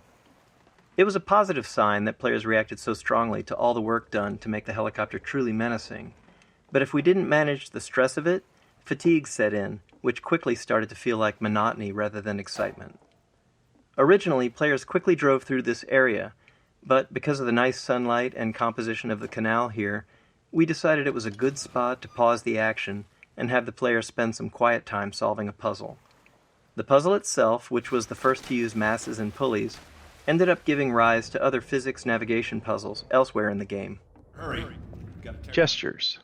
Each of our characters had a library of simple animations called gestures, which we could easily layer on top of other body movements. While originally planned as a production savings to allow us to reuse animations throughout the game, we found they actually had more utility than that. Humans often repeat certain movements, and these can be markers of a specific personality. As a result, our gestures library ended up capturing the essence of each character, helping to unify our animation team's understanding of who those characters were. This made it much easier for our animators to share any one character's workload among themselves, which production often required. Airboat Changeup. We heard from the playtesters that they wanted more varied gameplay from the airboat. Up until this point of the game, the player had no real way to fight back against the helicopter and other enemies, so it felt right to introduce a new weapon, and in turn deliver a pacing change and set the stage for what would come next. In the subsequent areas, we added target practice to acquaint people with their new weapon. Extra physics force on the airgun projectiles meant targets would get sent flying and make it feel way more powerful than anything in the player's loadout. Even then, when it came to playtesting combat against the helicopter, a lot of testers still thought it was invincible and hadn't noticed our efforts to illustrate that it was taking damage from the Combine-mounted guns earlier. To get over this, we did the most obvious thing. We put the helicopter directly outside the tunnel in which you get the gun and make it extremely clear that you can and should shoot it. And it worked. Skybox time of day. The skybox in fog color changes incrementally during this chapter. This is meant to visually represent the passage of time as the player journeys through the canals and the chapter. Two fog color values in opposite directions help sell the illusion of the oblique angle of the sun. You can see it getting closer to sunset by this point. This culminates in the helicopter combat arena with the sun setting and Ravenholm visible in the skybox. A Half-Life game is an ultimately linear experience, but we're always looking for ways to break up the player path and create non-linearity at level scale. This lambda cache, replaced with a zombie and headcrab ambush, was entirely optional and built only to add some of that non-linearity to this section of travel through the canals. Donkey Kong Barrel Ramp. This particular area, the drainage ramp, originally started as just an interesting piece of level architecture. But during playtesting, we quickly saw how fun it was to slide the airboat up and around the slope, so we added more elements to enhance that experience. This included Metrocops dropping barrels down toward the player, and a little nod to the classic arcade game, Donkey Kong. Helicopter Megabomb Origins. The Megabomb helicopter attack is based on a bug where a programmer accidentally removed the bomb drop cooldown, resulting in the chopper dropping hundreds of bombs all at once. It looked so cool that we decided that we had to keep it for the final shipping bombing run attack. Arena Exit Gate. The wheel mechanism to raise the exit gate was added specifically to force the player to defeat the helicopter before they can move forward. We often refer to elements like this as gating the player, using design elements to keep them from progressing until they've completed a necessary task. Here, it's quite literally a gate. Helicopter Final Battle. We designed this area as the arena for the final showdown between the player and the Combine attack helicopter. It's the player's chance to finally eliminate the relentless enemy that's been hunting them since fleeing underground after leaving Kleiner's lab. This area went through many iterations to get right. It needed ample space for fast-paced vehicle combat, a smooth movement flow with clear path options, and reliable performance. We also aimed for visual clarity suited to combat, striking but not overly noisy, while ensuring it would serve as a memorable vista once the helicopter is destroyed. Airboat Wreckage. Originally, we destroyed the airboat in the jump over the dam, so this level opened with the player amidst the wreckage of their beloved airboat. In a team-wide playtest, people felt disappointed to lose the vehicle they had spent so much time in. There was a lot of internal debate about whether that feeling of loss was a valuable experience or not. Ultimately, we decided to leave the airboat intact, to allow for the possibility of the player reuniting with it someday. Some say that airboat is still out there, waiting for you. Alex and Mossman. In our early plans for Half-Life 2's narrative, we wanted to take on the challenge of doing something less explicitly game-focused. Not just a story about the obviously good player defeating the obviously evil enemies. Instead, we aim to focus on characters and their relationships, we thought it would be interesting to explore family as a central dynamic unit of Half-Life 2. The tension between Alex and Mossman emerged from that idea, and we liked it because it felt relatable, something players could understand and empathize with. Built Eli's lab after Dr. Kleiner's, which gave us a better understanding of how to set up and design effective choreo scenes. As a result, we were able to create a more complex scenario with more opportunities for it to respond to the player. Having multiple characters doing their own thing around the room made staging tricky, and it took a lot of iteration and playtesting to get it to run smoothly. Our experience showed that, generally, players wanted to play along with the scene. They just needed enough subtle clues to know where we wanted them. Similarly, if they got distracted, the scene had to gently pause and wait for them to return. Dr. Freeman? Feel free to look around. Balancing the player's desire to explore with the narrative goals of the scene was always a challenge.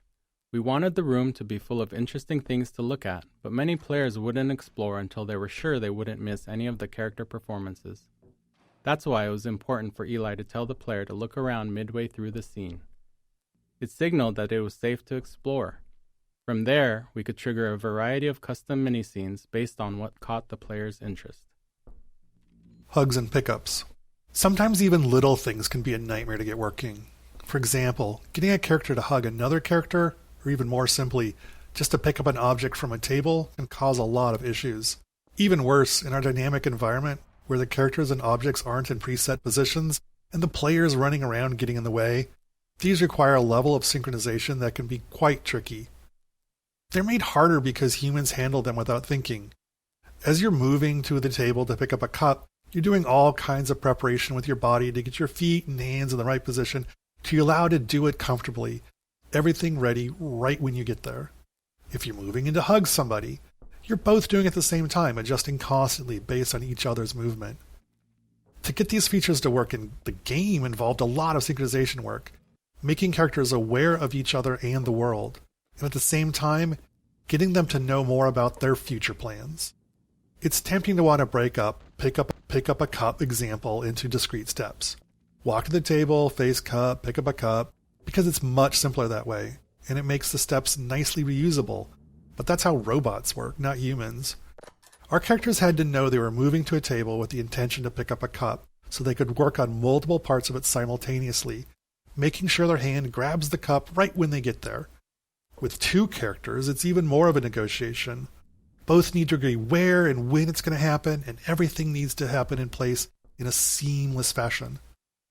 While these moments of simple interaction with their characters in the world are often short, they were critical to making them seem like believable people.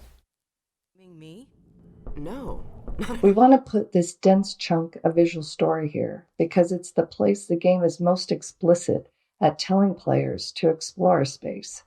Even though its primary job is world building, we still take strides to highlight the relationship between Eli and Breen, giving context to the world's central conflict.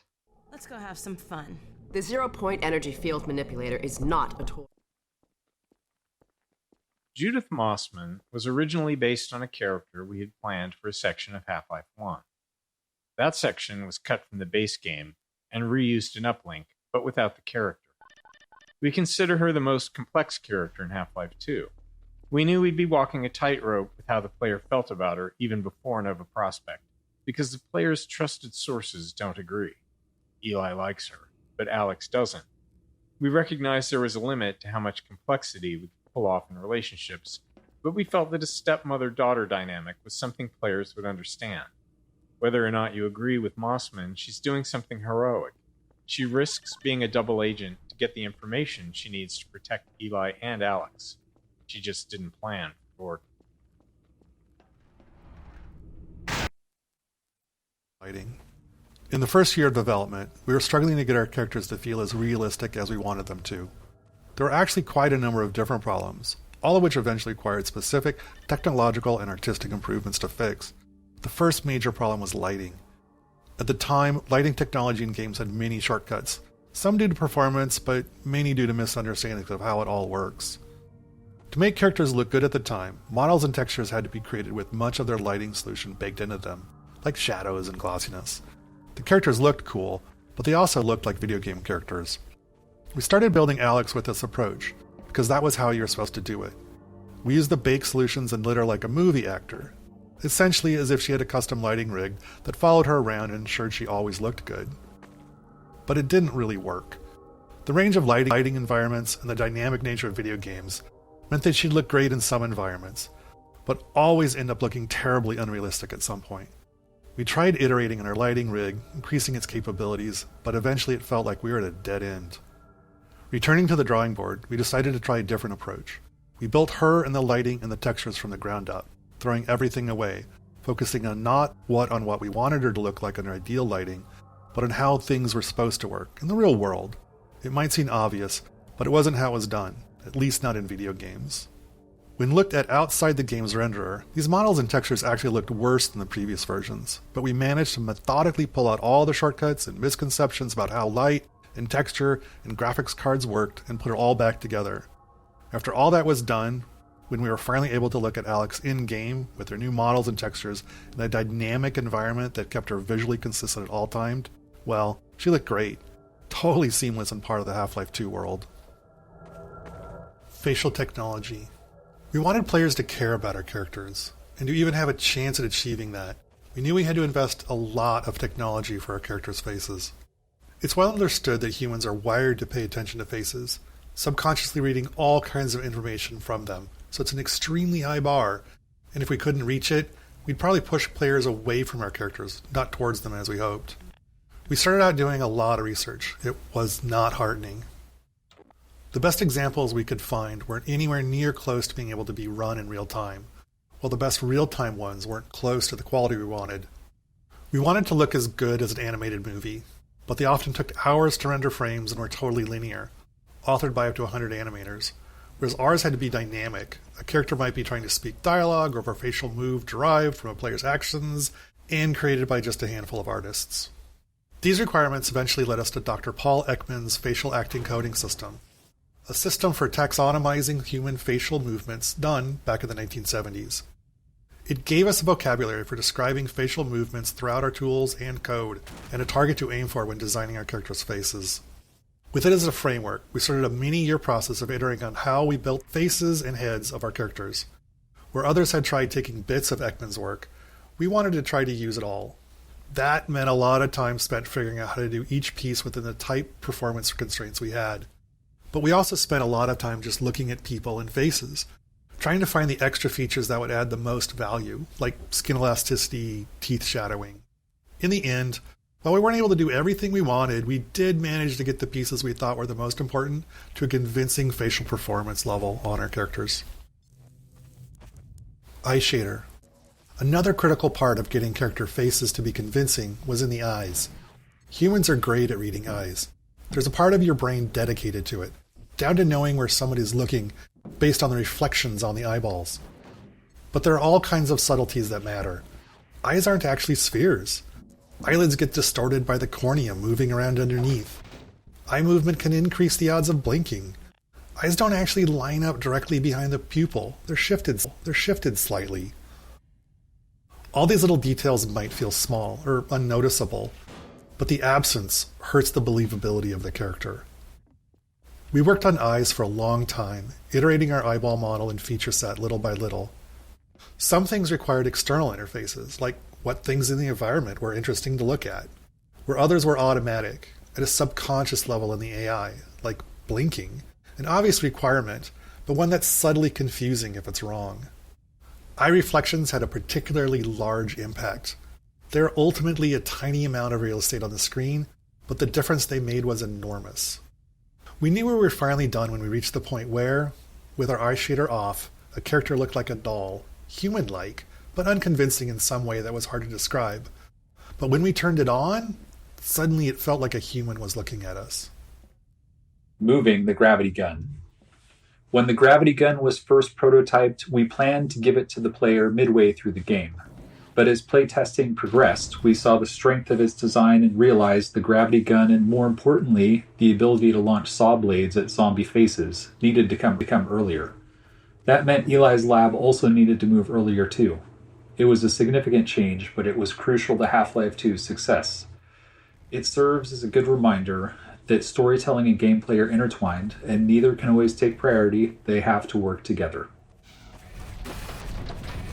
Risk. Looking back on Half-Life 2 now, 20 years later, it's sobering to reflect on how terrifying it was throughout much of the development. Game development is hard. You never really get what you'd like to have, which is be able to validate risk before you start to pile more on top of it. For example, our facial animation technology, it took probably 3 or 4 years of work before we were confident it was actually going to work, but we couldn't wait until then.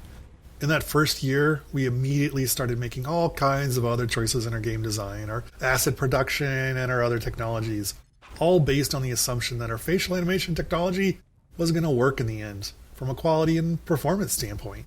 If it hadn't, many of those other choices wouldn't have worked either. At the same risk profile is true of other large choices we made early on. We can't wait. We just have to build and hope that our guesses will be true years from now. Terrifying. As we finished up our work on Ravenholm, we couldn't shake the feeling that the transition from Eli's lab just wasn't working. It was far too abrupt. Eli's lab connected directly to the streets of the town where you'll be shortly, and the section you're standing in didn't exist. We had just made this promise at the end of Eli's lab: we don't go there anymore. And we liked the overall build-up we'd created. But when the player got to Ravenholm, they were immediately dropped into combat with zombies without any room for tension building. So we built this section and the subsequent tight corridors to address that in a way we were happy with. We slowed the pacing, focused on art and lighting, and got you ready to experience why we don't go to Ravenholm anymore. Ravenholm Gameplay Focus. After watching many playtests of Ravenholm, we knew the core gameplay of the level revolved around the gravity gun and physics. Once equipped with that knowledge, we felt we could appropriately build the transition into Ravenholm and help the player learn and understand a bit about what the upcoming experience would be. This happens often. We build the level track, figure out what's working, and then design its prologue. We built the following set of rooms with that table setting in mind. The brutality of the tools we provide the player seemed to aid in setting the mood we were striving for, helping to shift the tone from the safety of Eli's lab to something darker and more frightening. Bringing physics to the enemies.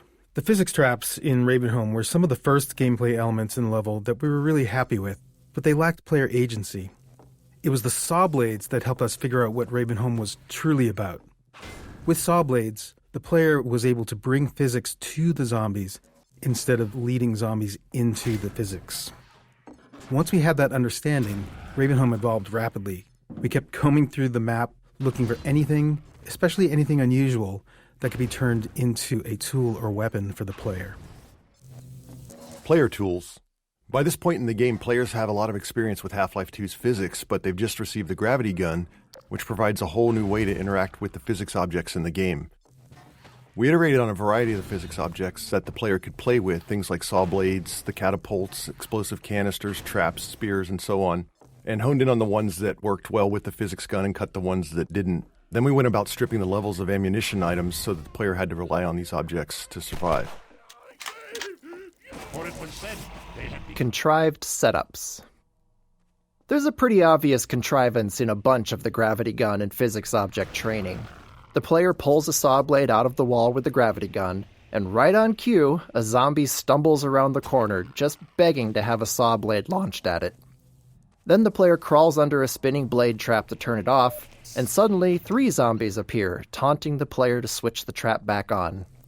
We didn't have much time to iterate on this section, so we needed setups that worked for all players, not more open-ended ones that relied on them making the right move. While this kind of design has the potential to reduce players' creativity, in this case, we found that they didn't seem to mind that we forced their hand a little bit. Paint cans.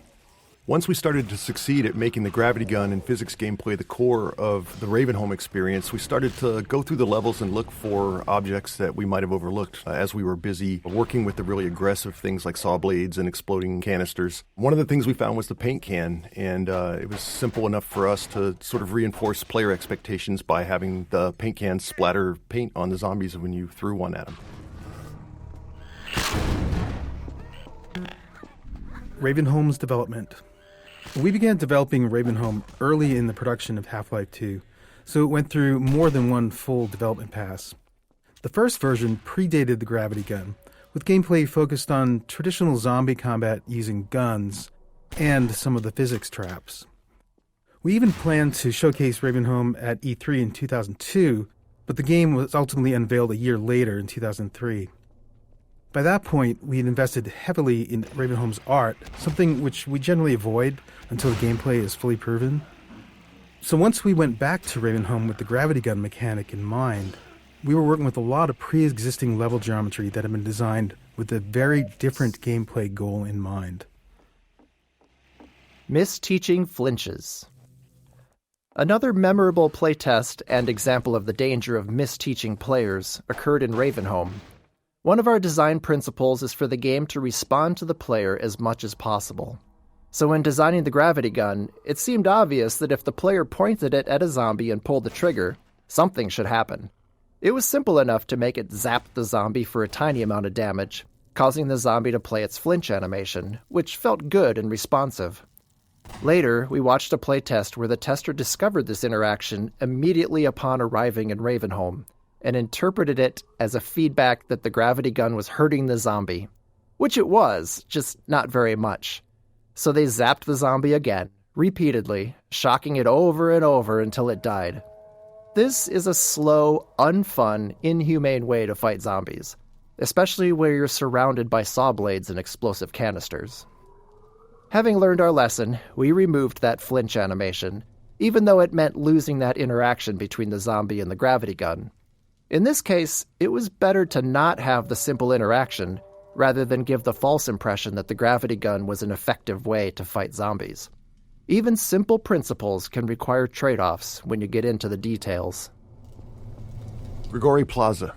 This open plaza is one of the areas that was fully detailed in our first development pass, and when we returned to it, we wanted to preserve as much of the existing art as possible while designing a new player path that used all 3 dimensions, moving players up and down, through windows, across rooftops, and between buildings. It wasn't a large space, so we had to squeeze as much track out of it as possible, and since that started as an art-focused area, it was light on gameplay and we needed to address that playtesters tended to fly right through it. And to top that off, it was already pushing our rendering performance budget with little room left for anything new. The challenge became finding small additions to slow the player down by adding threats around corners and into every nook and cranny of the level. Fire trap. This fire trap was originally intended as a visual showpiece for the fire system before a level designer repurposed it as a gameplay element for Ravenholm. It was almost cut many times during development due to the performance impact on the low-end PCs because of all the overdraw involved with the transparent sprites. In the end, there was a programmer who felt that it was important enough to the gameplay that it was worth doing the work to solve the performance issues and make sure we could get it into the game. Hallway cupboards. These junk-filled hallways were a simple solution to our need to slow the player down. With the constraint of preserving as much of the existing geometry as possible, combined with slow-moving zombies as the main enemy, it was tricky to stop players from just sprinting through here. Luckily, having Grigori as the crazed inhabitant of Ravenholm made these setups easy to justify. It makes good sense that he'd clog the stairwell to keep himself safe on the rooftops. In the end, Grigori's solution and ours were one and the same. Just throw a bunch of furniture in the way, because if it stops zombies, it'll probably slow the player down too. Poison headcrabs. This room unintentionally introduces poison headcrabs. We'd spent a lot of time crafting their proper introduction later in the level, but once we saw how well they were playtesting, our excitement got the better of us, and before too long we'd scattered them throughout the level. By the time we realized they'd appeared before their intro, it was really too late to rework it.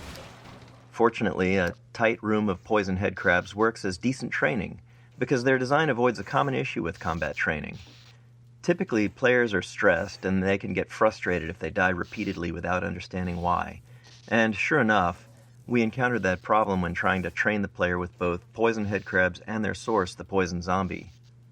However, poison headcrabs can't kill the player by themselves, so while stressful, a room full of them at least avoids that frustration. Even with all the work we did to try and make a connection between this lever and the outside electric fence in the players' minds, some testers would still flip the lever and not know what they'd done. They'd even wander around, flip the lever back on, and wander around some more. With not much time to spend on making the connection clearer, we elected to just have the lever break off. This prevented players from undoing their progress and added to the feeling that Ravenholm was an unreliable and decaying environment. We all went to Ravenholm. When fans talk to us about Half-Life 2, Ravenholm is often the most remembered section. Thanks to its multiple development passes and the density of the material in it, more members of the team are represented in Ravenholm than anywhere else. It was where we figured out how to apply our artistic pipeline to the set pieces and mood we wanted, how physics and gameplay combined with the gravity gun, how headcrabs and zombies need to evolve for Half-Life 2, and much more.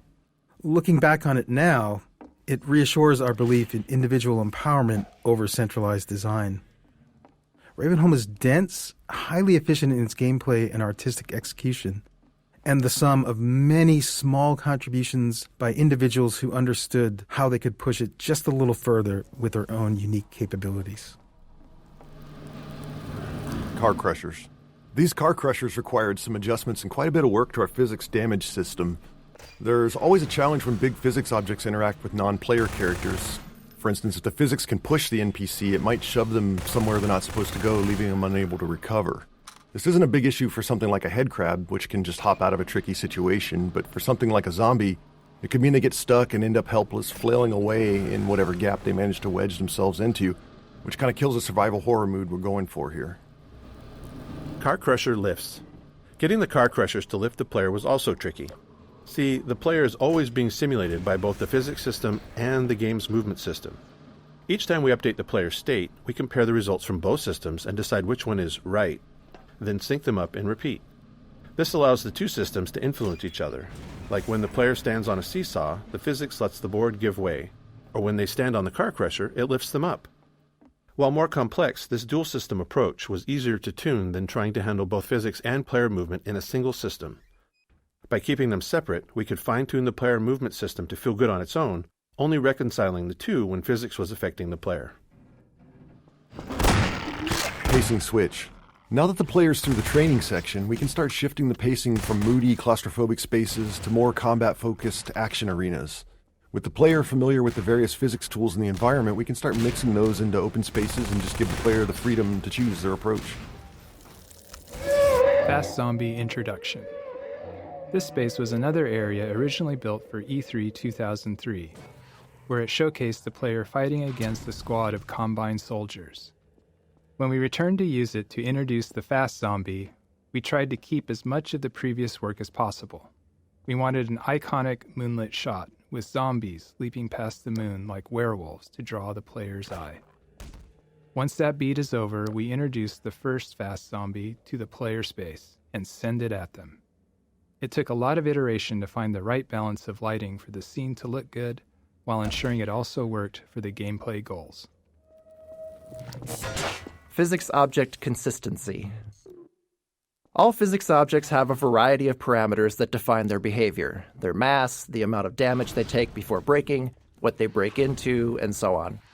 During development, these parameters were specified by level designers for each item, which is how most things in the game worked. But later in development, we realized we'd created a problem for ourselves. There were thousands of physics objects in the game, and no method to ensure consistency across them. As a result, a cardboard box might break apart with a single pistol shot in one level, and be completely invulnerable in another. Internally, we generally referred to these inconsistencies as level designer crimes.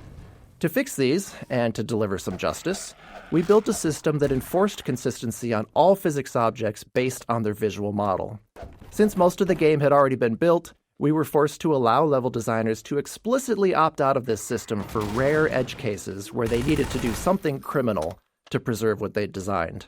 Internally, we refer to these designers as recidivists, some of whom perpetuate their life of crime at Valve to this day. Poison Zombie Introduction. Constraining the player in a tight space while providing them with a view outward is a useful way to increase the chances that they'll notice something we want them to see. Here, we draw the player's attention with the sound of a wail before the poison zombie itself becomes visible. Originally, this encounter was also the first time players faced poison headcrabs, But as mentioned in an earlier node, we got far too enthusiastic in proliferating poison headcrabs around the level and ended up spoiling their joint introduction here. In the end, however, these first encounters worked better as separate instances anyway. Gamma correction. Our game engine has a rendering system that's responsible for taking the entire state of the game and calculating a color value for every pixel on your screen to represent that state. But code and software from other people are involved in the process of calculating those pixels as well. As an example, the software and hardware in your GPU and monitor. At one point during development, we were unhappy with how our characters looked. In particular, we thought that they looked waxy or sickly. Their skin was wrong. We spent some time tuning our lighting, but we just couldn't get both our characters and our world to look right. Luckily, we still had a fully featured software renderer, which allowed us to run the game without a GPU, because this was an era where many players still didn't have one. And looking at the game on that renderer, we noticed that our lighting didn't have the same problem. So we went through our code with a fine-tooth comb, trying to figure out where our rendering code was doing something wrong when it was working with a GPU. After failing to do so, we tried talking to the GPU manufacturers, asking them to double-check they weren't doing anything wrong with the pixel values we were passing them. That was the start of a long journey, and long story short, it was a journey of almost 2 years of back-and-forth communication with GPU manufacturers before we were able to convince them that they were doing gamma correction incorrectly in the low-level math on their cards. During this, we'd even had to build a system that validated the color values of an individual pixel throughout the entirety of our rendering pipeline. But eventually, at the end, we finally got new drivers back from them, and our characters immediately looked like they should, matching the software render.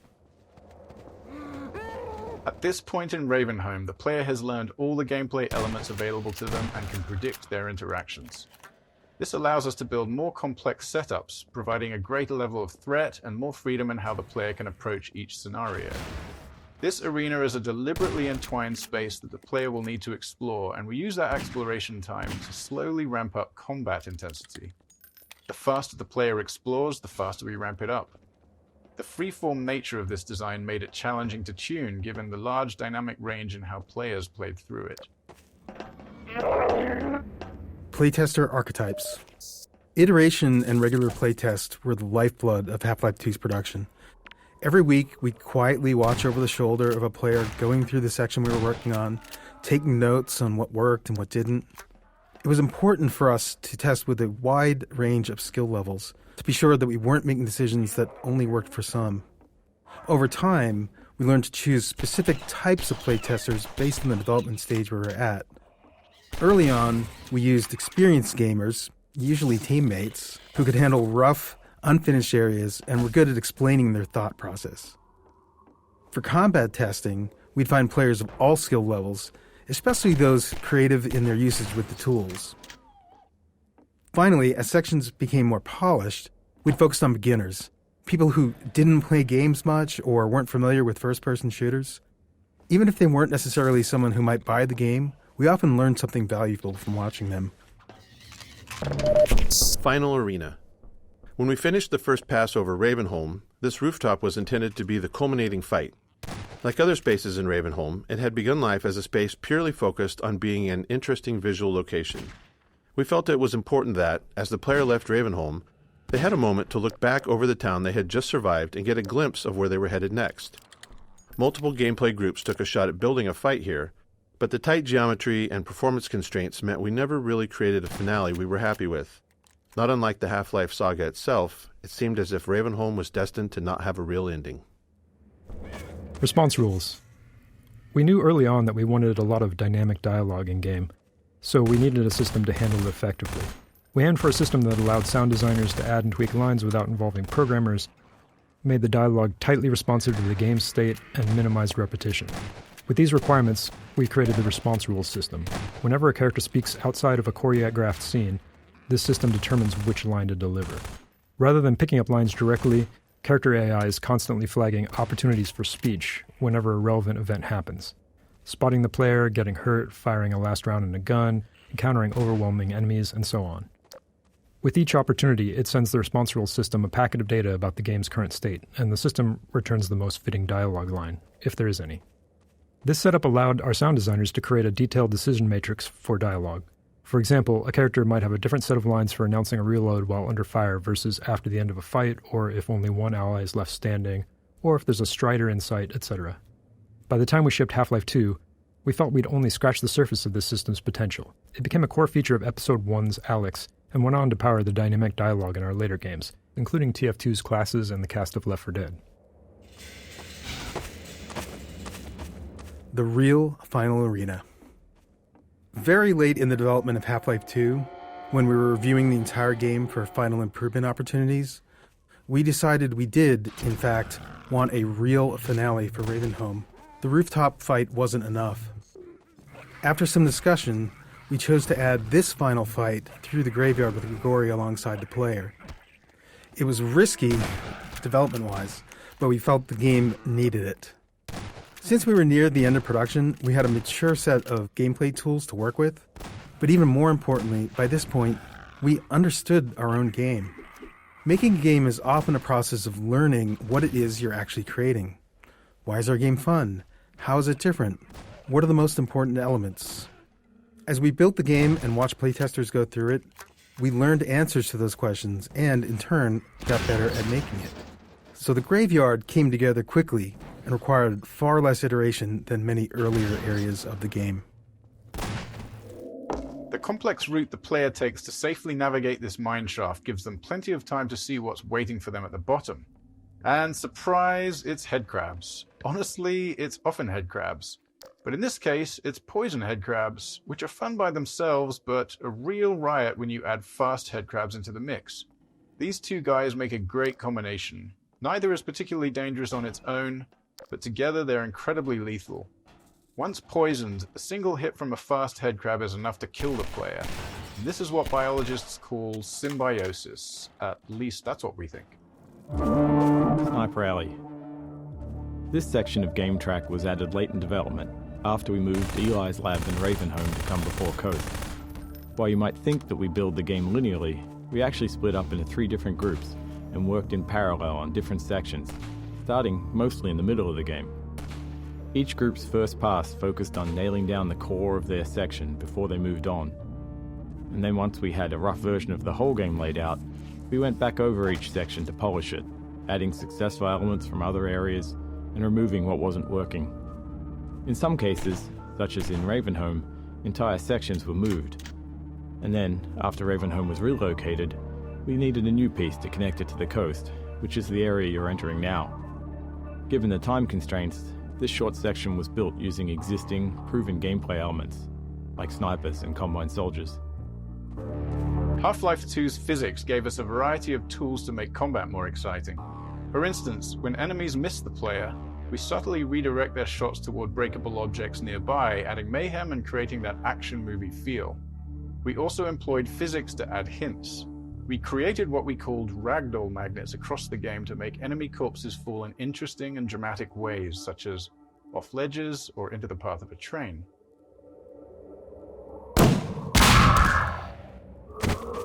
Snipers.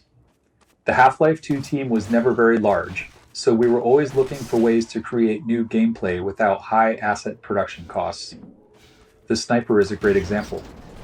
It has no actual model, just a laser beam, so it required no art or animation support.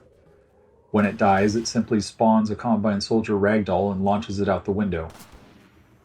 Despite that simplicity, we got a lot of unique gameplay from it.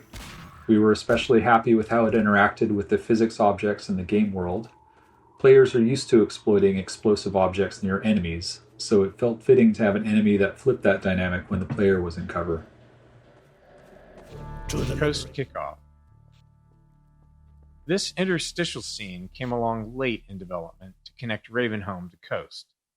Noticing a trend? Quite a bit of the connective tissue in our games comes together late. In this case, that meant cutting corners wherever possible. We didn't even have time to animate Alex on the monitor. These kinds of scenes are always a challenge to make interesting, and we didn't succeed with this one. It's a good example of what happens when NPCs are treated like signposts without adding character to them or the scene. The result is a forgettable moment where the game's seams show. But that's the nature of development. You only have so much time, and you have to decide where to spend it. Kleiner's lab and Eli's lab were much more important, so that's where we focused our efforts. He won't last. I'll lower you down to the Buggy beach. model. The buggy's model went through many iterations before reaching its final version. We cycled through designs that satisfied both our artistic and physics simulation needs, but then hit an unexpected issue. Many playtesters, even experienced FPS players, were getting motion sick while driving it. Along with some simulation tweaks, we discovered that altering the buggy model helped. The more the model obscured the world, the worse the motion sickness became. So we began stripping away parts of the model, removing more and more of the body until players stopped feeling sick. In particular, being able to see the ground through the missing undercarriage made a noticeable difference. Buggy introduction. We wanted something more engaging for the buggy's introduction than just having the player hop in and drive away. The crane helped with that. Crucially, we needed players to learn how to recover the buggy when it flips over, and this sequence forced them into that situation. Training under pressure is always tricky. We wanted to emphasize the outline infestation as the reason to stay inside the buggy. So we kept the outline threat active and provided a couple of citizens on mounted guns for support. A small bonus, players also get the experience of being lifted by the crane just before they'll get to operate one. Embankment's failing. Hold on. Sorry, Doc. Buggy training course. This training section was designed to let the player play around with her buggy. At the time Half-Life 2 was released, this level of physical simulation in the vehicle was novel, so we wanted to give players ample opportunity to experiment with it. A player has also just left the tight confines of Ravenholm, and we liked giving him the contrast and reward of being able to move quickly through a large space, feeling safe inside a vehicle. We made sure to require a turbo jump to get out of this area, which doubled as a test to make sure they'd reached a level of comfort in their driving, and also ensured that they didn't leave their buggy behind. Buggy physics. The physics for a buggy took a lot of trial and error. We wanted it to feel fast, even though its top speed was only about 35 miles an hour. So we had to do some cheating to make it work. We added extra vertical force to the turbo jump and a bit of kick to the rear when using the handbrake to power slide. Without those, the low speed meant the buggy just wasn't fun to drive. On top of that, the world was full of unpredictable physics system-driven chaos. Players were bound to drive the buggy into all kinds of collisions, so we had to make sure that they could always get out. This took a lot of experimenting and playtesting.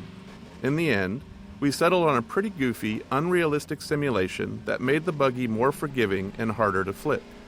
Its center of gravity is super low, and the wheels, while they look like they turn a lot, actually don't. It was our first attempt at a physically simulated vehicle, and we learned a ton from it.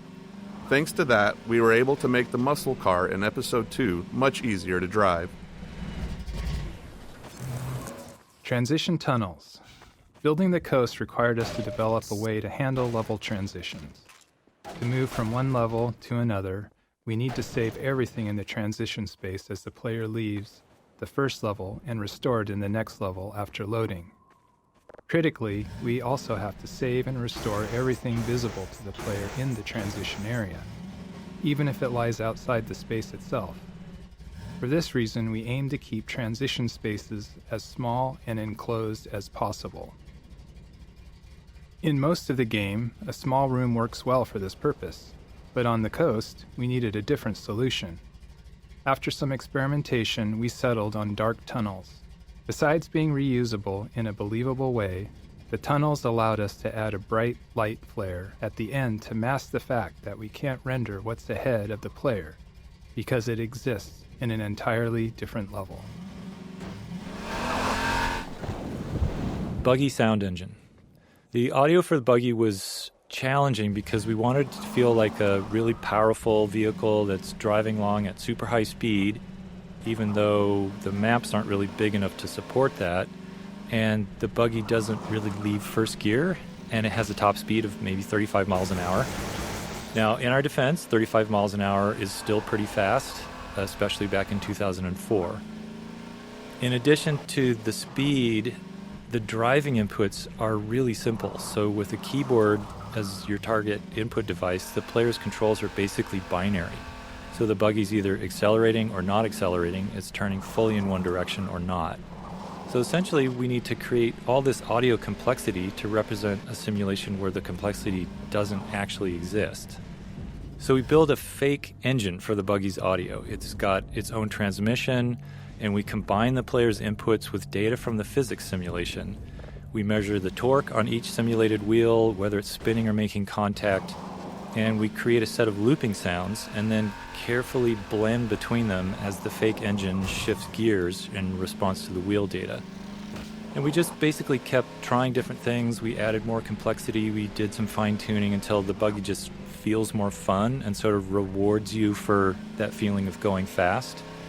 And most players, they don't really comment on it other than saying the buggy sounds good, and to us that's the success, given the amount of craziness that was going on under the hood.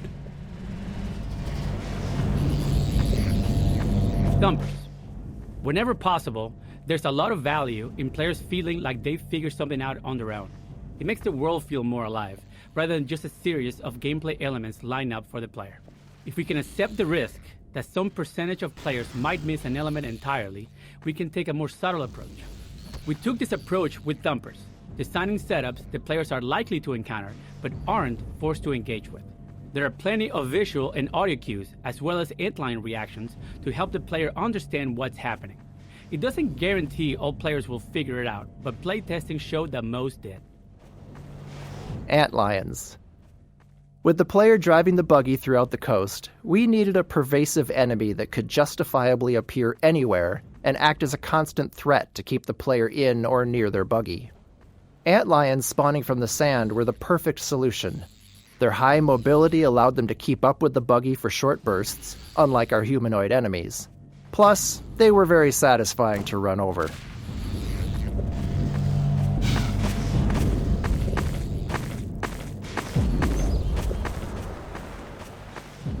Coast. We wanted a wide open section of the game for the buggy, but we still needed a way to constrain the player's movement. Choosing a coastline gave us a natural boundary along one side of the map while still feeling open and expansive. It also helped visualize the effects of the Combine's extraction of Earth's resources. Playtesters still tried to swim out to sea, so we added leeches to deter them. The leeches couldn't be a real avoidable enemy that players felt they could fight, so they're a bit magical. Players generally understood that they were pushing the game's boundaries, so we didn't overdevelop them. Grenade House.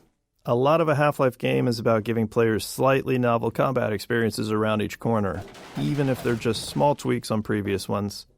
They don't all have to be skill-based challenges. Sometimes they can just be fun moments where the player gets to enjoy themselves.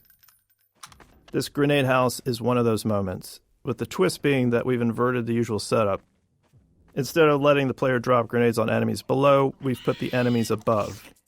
The unlimited grenade box is a somewhat clumsy way to encourage players to engage with the scenario, but its invulnerability also ensures the players can still climb up to the floor above, even if they've blown up everything else. Antlion design. In some of the earliest design work for the game, we had plans for multiple core alien races, with the Combine being just one of them. One of the other races was a religious insectoid species, and antlions were part of that.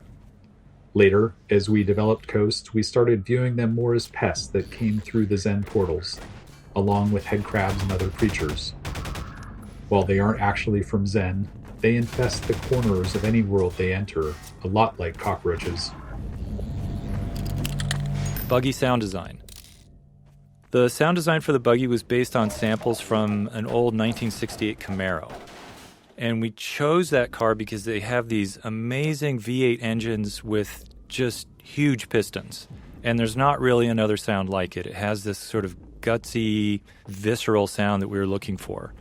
The transmission also has this really wonderful mechanical whine when it stops accelerating. And that combination felt really responsive within this basically binary input system that we had to work with. So the fake engine transmission wasn't modeled after a real-world car. Instead, it was just designed as a simple system to reward the player for holding down the accelerator. So it's like a looping escalator that produces a rising tone, constantly building tension and shifting gears whenever the tone needs to restart. And since the player would quickly run out of space in our relatively small maps, the goal was just to make accelerating fun for a short period of time. Buggy birds. In one memorable Coast playtest, a player returned to their vehicle after exploring a house and happened to see a bird flying past. They yelled at the bird, telling it to stay away from their buggy, complaining that birds often foul up their cars in real life. In our post-playtest discussion, we realized that this was the first time we'd had objects separate from the player that the player actually cared about. We saw it as an opportunity to explore, so we built a system to deliver the moment that playtesters feared. When the player leaves their buggy alone for a while and is out of sight, we spawn a seagull at a random location on the vehicle frame. As time goes on, the seagull spawns poop decals on the car body beneath it and continues until the player returns, at which point it flies away. Naturally, playtesters wanted to be able to clean their vehicle, so we added the ability to wash the car by driving it into shallow water. It was late enough in development that we already had the tech for all of this, so the feature was quick to implement. It's one of those cases where we know only a small percentage of players will discover it. But if we can implement these kind of details efficiently and have enough of them, most players will encounter at least one. Open world loot. The openness of Coast introduced a new problem for us in how we distributed item rewards. In a Half-Life game, we typically reward players for exploring. If you see the way forward but notice something off to the side, there's probably something useful if you take the time to search.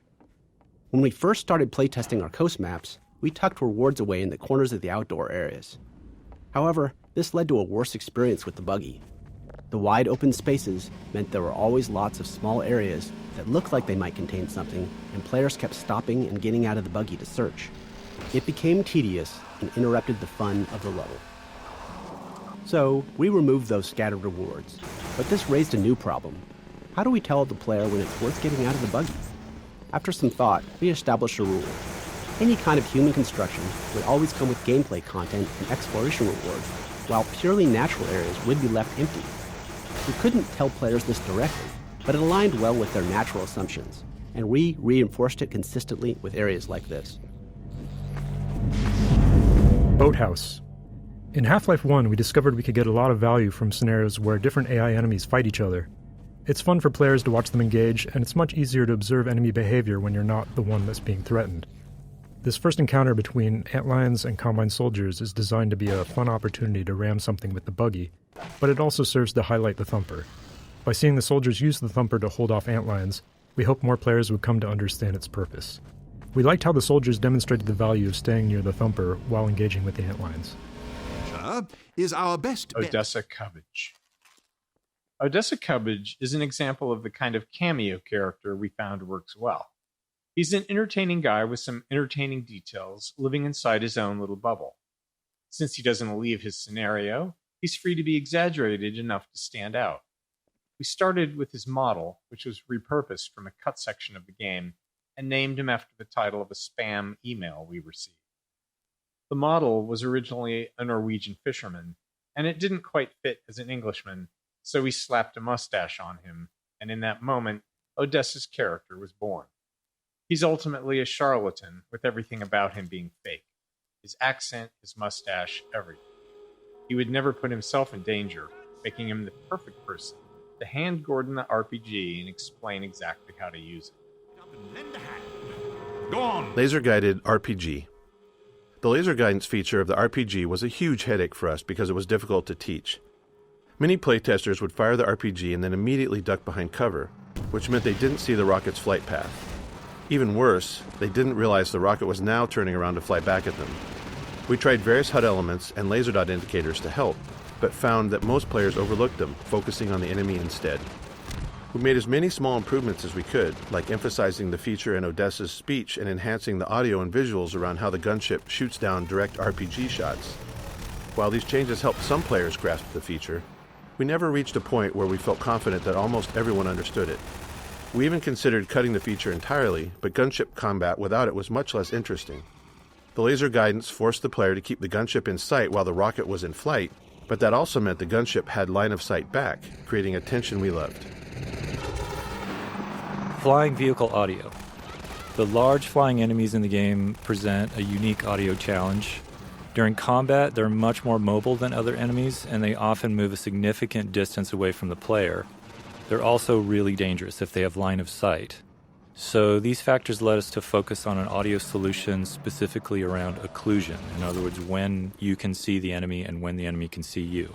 And we wanted to make a clear audio distinction between when they have that line of sight. So the flying vehicle engine sounds are made up of multiple looping sounds that we play simultaneously. And some of those loops are processed by the DSP system based on the space you're in, while others are played directly and unprocessed. So the DSP system adds more of an environment echoing effect when we run sound through that system. So when the flying object is occluded behind something, it can't see you, we increase the percentage of loops that go through the DSP processing, and it sounds like that object is a little more distant. And then when that enemy emerges from behind an object and it can see you, we play more of the direct sound. So that overall just gives you a sense that the sound is either distant and directionless or more directly in your line of sight.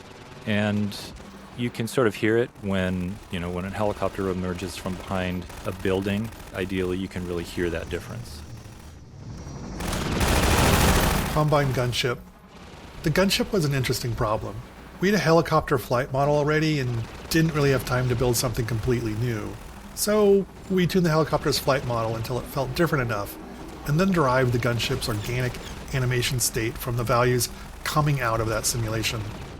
We also tried to keep it as truthful as possible. For example, there's a limit as how much it can turn its head to aim its cannon, and if it needs to aim beyond that, it has to alter its flight path to bring the cannon around to bear. It's not allowed to just cheat. The other key feature was its engine sound. We have sound spatialization, so the player can tell roughly where it is, but the gunship is a fast-moving object and it's up in the air, away from any nearby reference points. As a result, it can be hard to tell exactly how far away it is and how fast it's moving. To fix that, we added a Doppler effect to the engine sound, pitch shifting it based on the gunship's velocity relative to you. It's a subtle effect, but it's extremely effective at subconsciously helping you perceive the gunship's location and direction, critical information letting you know that you're being hunted by it.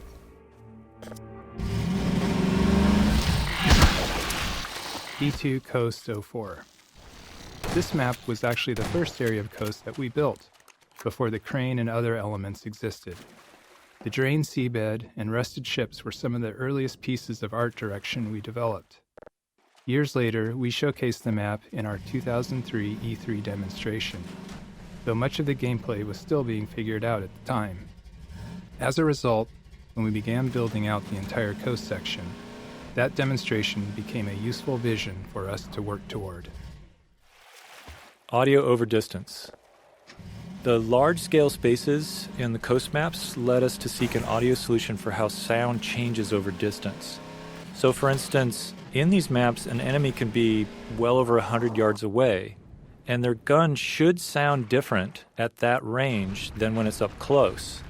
We decided to store our sounds in a single stereo file with the near sound in the left channel and the far sound in the right channel. And then during playback, we crossfade, or we change the proportion of sound you hear between those two channels based on the player's distance from the sound. And it was a simple solution that worked well. It helped us with memory constraints. You could easily hear it in action. Just listen to how a Combine soldier's gunshots change as you drive towards them. We wanted the buggy to be more than just a means of travel, so we decided to attach a gun to it. We chose the Tower Cannon, a Half-Life 1 weapon we liked but hadn't found a place for it in Half-Life 2. The Tower Cannon can shoot through walls, which makes it tricky for level design, so we limited it to the coast section. Once you introduce wall-penetrating weapons, level design becomes much tougher. Furthermore, we mounted an ammunition crate on the back of the buggy, giving the player unlimited SMG ammo throughout coast. This was especially helpful for playtesters who struggled with the infinite antlions spawning from the sand. Crane. The crane took a lot of fine-tuning to get right. Something that needed to generate so much physical force was always risky, given the limitations of our rigid body physics and destruction technology. For example, the magnet was never going to fully meet player expectations for something with that much mass. But because the crane was stationary, we could carefully choose everything within its range and fine-tune as needed. Fortunately, most players didn't seem to notice its rougher edges, likely because of the sheer novelty of interacting with something like it in a vaguely realistic physics environment. Opportunistic moments. Some memorable moments in the game come from the interactions of multiple game systems, but sometimes we realize these moments are likely to happen only rarely. When that's the case, we often wish more players would experience them. There's a tension here. The more we know players will encounter something, the more effort we can put into it. But if it feels too artificial, the moment can come across as forced, and players may not respond as positively. The gunship cinematic death is an example where we nudge things a bit, trying to increase the chances of a memorable moment without being too obvious. The design of this area and the gunship's flight path make it likely that the player and the gunship are in the right spots when it dies. If they are, we trigger the gunship's crash into the cars. If not, it dies in the usual way. It's totally gamey, but playtesters didn't seem to mind when the moment played out well. Roller mines. Roller mines were created to fill the need for an enemy that could threaten players while driving the buggy. Since the player in the buggy was essentially a fully physically simulated entity, we thought it would be interesting to also have a physically simulated enemy. The manhack had already shown us how this approach could lead to an enemy with lots of interesting interactions with the world.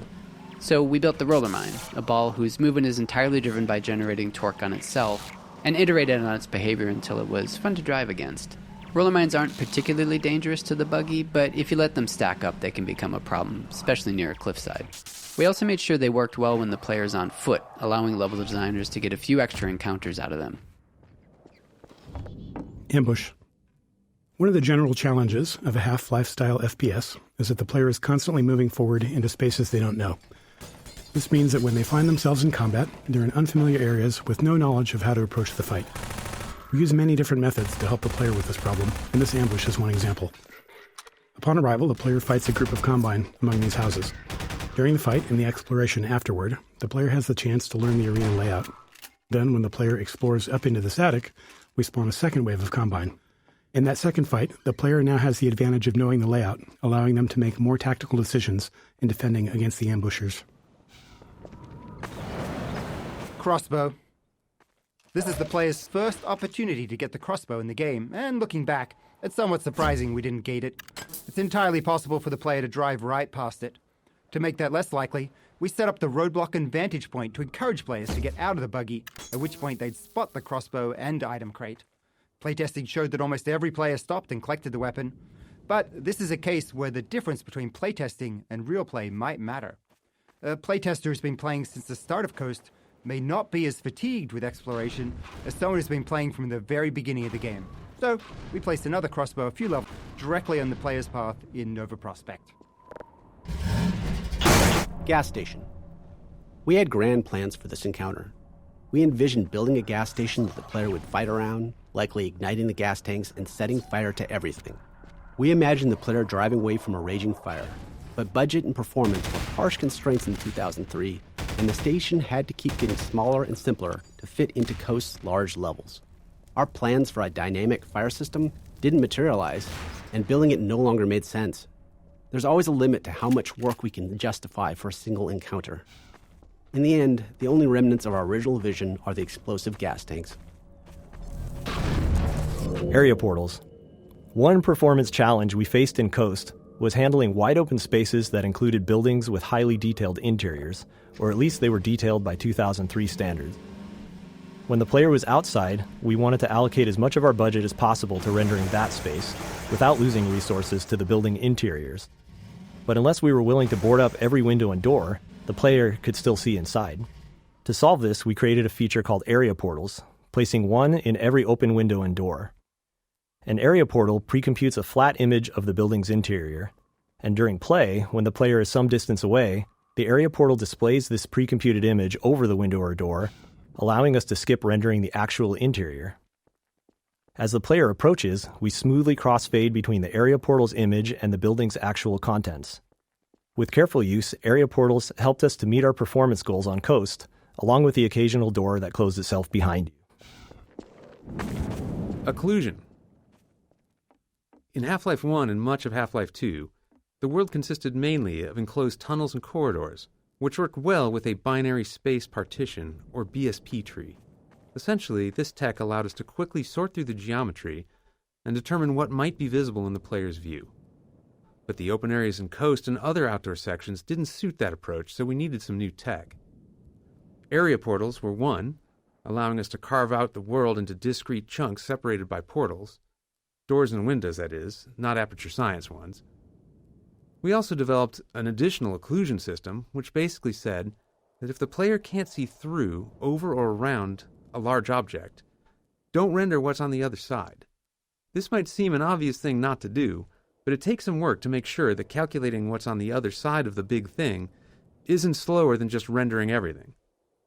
So to make that calculation fast, level designers placed large occlusion volumes inside major terrain shapes and big occluding objects like buildings, and during rendering, we could then test the bounds of entities against these volumes to avoid rendering anything the player couldn't see. Detail objects. Once we had outdoor sections running, it was clear they needed some form of high-frequency detail, so we added small foliage elements, like grass and shrubs, across the displacement terrain.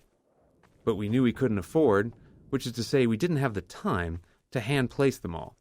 So we built the Detail Object System, which generates small foliage elements automatically based on the displacement material.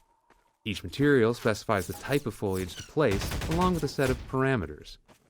At map compile time, the system calculates random points on the surface and selects foliage to place there.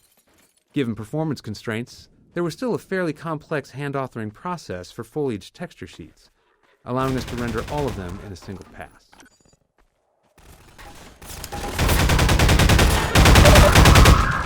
Terrain and performance. Our performance budget was often a significant constraint when it came to combat, and even more so for combat on terrain surfaces. When NPCs move, they perform many small spatial probes to determine if they can safely navigate their chosen path. To help visualize it, imagine they can't see and are constantly waving a stick in front of themselves to check if the way is clear. The performance cost of these probes increases with the complexity of the world geometry. Our terrain displacement system creates uneven surfaces using many polygons, far more than the perfectly flat floors found elsewhere. This meant that NPCs moving on coast terrain were more resource-intensive than in other areas, and that constraint dictated the scale of many encounters in this section of the game. The bridge. This bridge section was inspired by the Deception Pass Bridge, just up the road from Valve's office. We initially built this section as a pure navigation puzzle, gradually layering more gameplay into it. It also became the primary test case for our players' edge friction. In our movement system, we subtly increase friction on the player's deceleration as they approach the edge of a surface. Players have never noticed it, likely because it aligns naturally with their goal of stopping at the edge to look down, matching human tendency to move more slowly and carefully near a drop. But it's a critical feature for this part of the game. We know this because at one point during development, we accidentally broke it, and suddenly all of our playtesters started repeatedly falling to their deaths. Bridge playtesting. The bridge section was always a high point in playtests, with testers consistently having strong reactions to it. The tension they felt while slowly making their way over the girders was visible in their movements. Over time, we layered more challenges into the traversal, and playtests only became more entertaining to watch. From the train rumbling across the bridge and shaking the player, to a surprise head crab in a shack that seemed like a safe haven midway through, we did feel a little guilty relishing the playtesters' visible stress, but we weren't total monsters.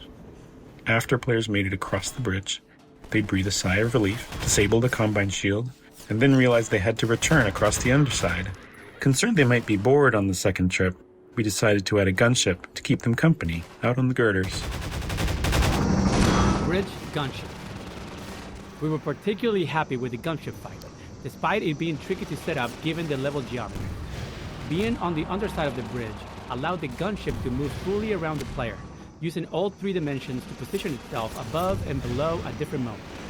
The girders provide plenty of high-frequency cover, creating opportunities for the gunship's fire to produce a fun and dynamic visual and audio display. 28 transitions later. After stringing together a few levels of dark tunnels as transition spaces, we realized we could subvert player expectations by building another one that appeared to be a transition, but instead contained something else. Like everyone else, we saw 28 Days Later in 2002, loved it, and immediately wanted to create an escalating zombie encounter in one of our dark tunnels. It came together quickly, and we were pleased with the result. Years later, we met Alex Garland, the writer of the film. He'd played and enjoyed Half-Life 2, and we confessed that his movie inspired this section.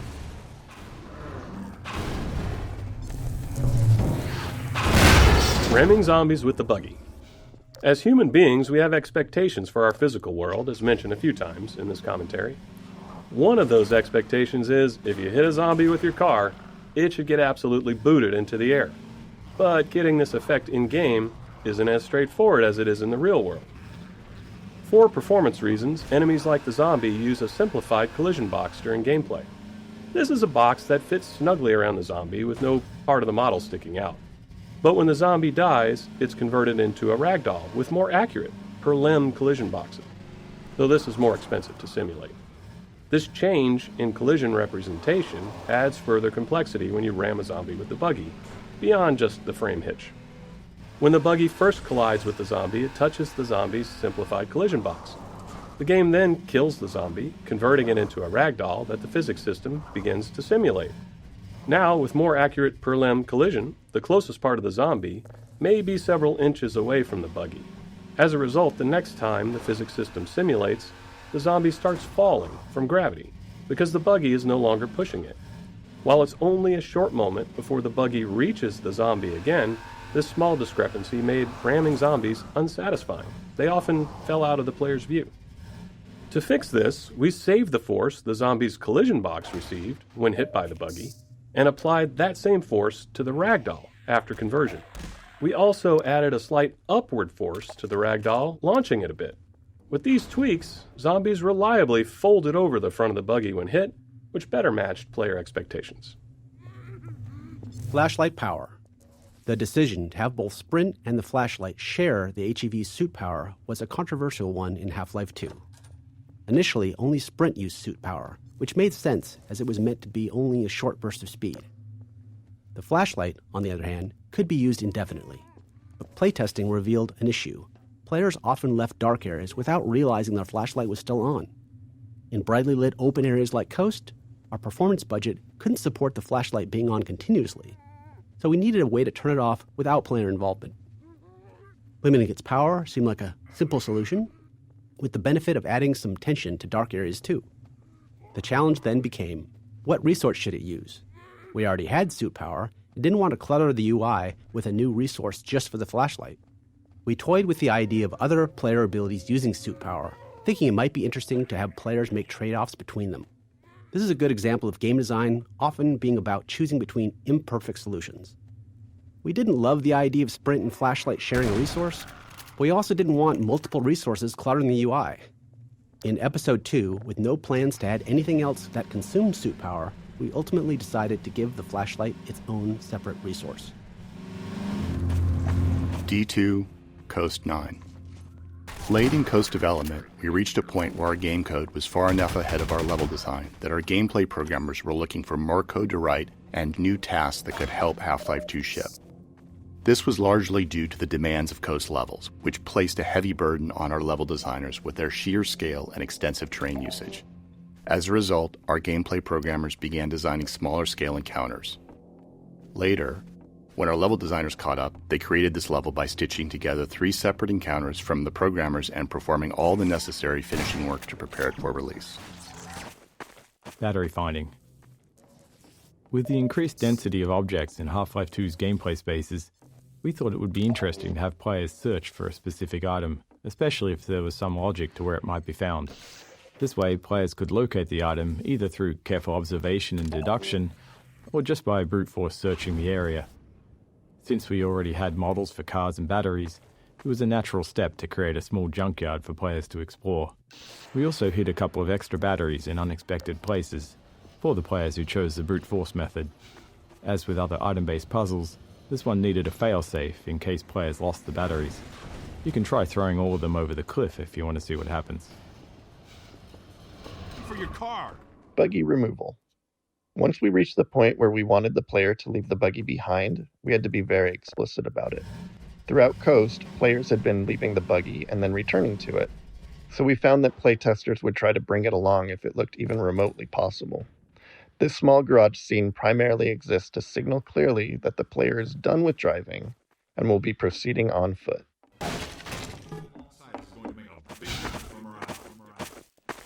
Performance constraints. For the final Coast arena, we envisioned a big finale where the player and a squad of citizens would hold out against waves of combined soldiers, culminating in a gunship battle. Unfortunately, the computational cost of having soldiers and friendly allies moving around on terrain meant that the battle kept being scaled back to fit within our performance budget. By the time we were down to featuring only a single squad of soldiers at any given time, we were already late in development. Too late to make large-scale changes to the arena to accommodate more enemies, we had to redesign the flow of the fight to keep the number of soldiers to a minimum. Dropship deployment. Deploying soldiers from the dropships was tricky, as it required NPCs to spawn inside another solid object. To get them into the open where they could start navigating normally, they immediately play an animation that has them leaping out of the container the moment they spawn. Once that was working, we encountered another issue. Savvy players would simply just wait outside the container and shoot the soldiers during their exit animation. To counter this, we added a turret to the container to defend the soldiers as they exit. It doesn't fully prevent a player from taking advantage, especially if they're using an indirect weapon like a grenade or something, but that felt realistic and like a true-to-life countermeasure someone thinking strategically might take. Lighthouse gunship. The gunship scenario here took some work to play out the way we envisioned it. We wanted it to unfold as it would in a movie. In the filmic version, a gunship would fire through the windows as the protagonist ascended the lighthouse, anticipating their movements. To simulate that anticipation in the game, we set up a complex series of trigger volumes along the staircase. As they detect the player moving up, they instruct the gunship to choose a new flight path that matches the player's altitude. The triggers also enable bullseye targets in the windows nearest the player. These are invisible game objects that the enemy AI will immediately perceive as hostile, and prompts the gunship to fire at the windows. This blend of AI and scripting is central to Half-Life's combat scenarios. The AI manages the general, adaptive behavior of the NPCs, while the scripting customizes each scenario's unique requirements. Buggy theft. As we built the end of Coast, we decided to have the Combine steal the player's buggy. It really doesn't make logical sense, but after watching so many playtests where players developed a strong attachment to their buggy, we wanted to play with that emotional connection. Once we implemented the theft, we had playtesters yelling at the Combine for stealing their ride, something we took as a sign of success. The soldier firing down from the cliff top is simply there to draw the player's eye up, triggering the look target and spawning the dropship with the buggy. Watching it now, 20 years later, we're struck by how ridiculous it all is. Still, Laidlaw. Someone's coming. You there! Stop where you are! Stay on the rocks! Don't step on the sand! It makes the antlions crazy! Laidlaw, don't move! No. Help!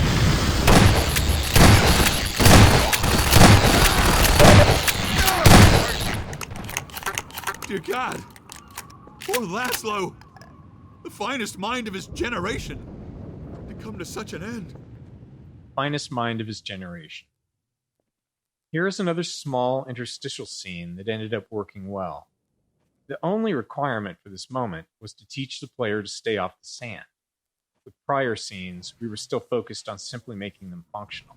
But by the time we got to this one, we were becoming more comfortable and started enjoying the process of putting extra thought into these moments. In doing so, we pushed the characters beyond being mere signposts, creating something more interesting and entertaining. After release, Laidlaw went on to develop a larger-than-life following, reminding us how hard it is to predict what players will hold on to. Floor is lava. Building gameplay around broadly understood concepts like the floor is lava made training it easy. We liked how our physics system allowed for a high degree of creative freedom in how players chose to tackle it. Some built walkways out of many objects, while others focused on using just their two favorite sheets of metal. Some carefully followed the path up in the rocks, concerned about falling, while others moved directly towards the exit, perched on objects just above the sand. Playstyles varied. Some players considered it a failure if they summoned antlions, reloading immediately, while others enjoyed scrambling back up on the rocks to recover. We also liked that it functioned as a navigation puzzle, but could be turned into an arena if players preferred, Some just jump onto the sand and fought their way to the end. Sand Trap Hunter. The explosive barrels are provided for players to use against antlions while standing safely within the thumper's protection. But we're also using this as a hint for the upcoming antlion guard encounter, where players often use similar tactics to win the fight. Optional player actions, like launching explosives with a gravity gun, can be forgotten if they aren't used regularly. With the wide range of offensive options we give players, there's no guarantee they've used this ability recently.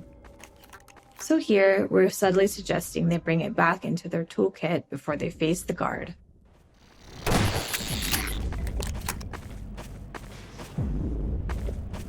Vortigaunt Extraction. This arena presented some tricky design problems for a couple reasons.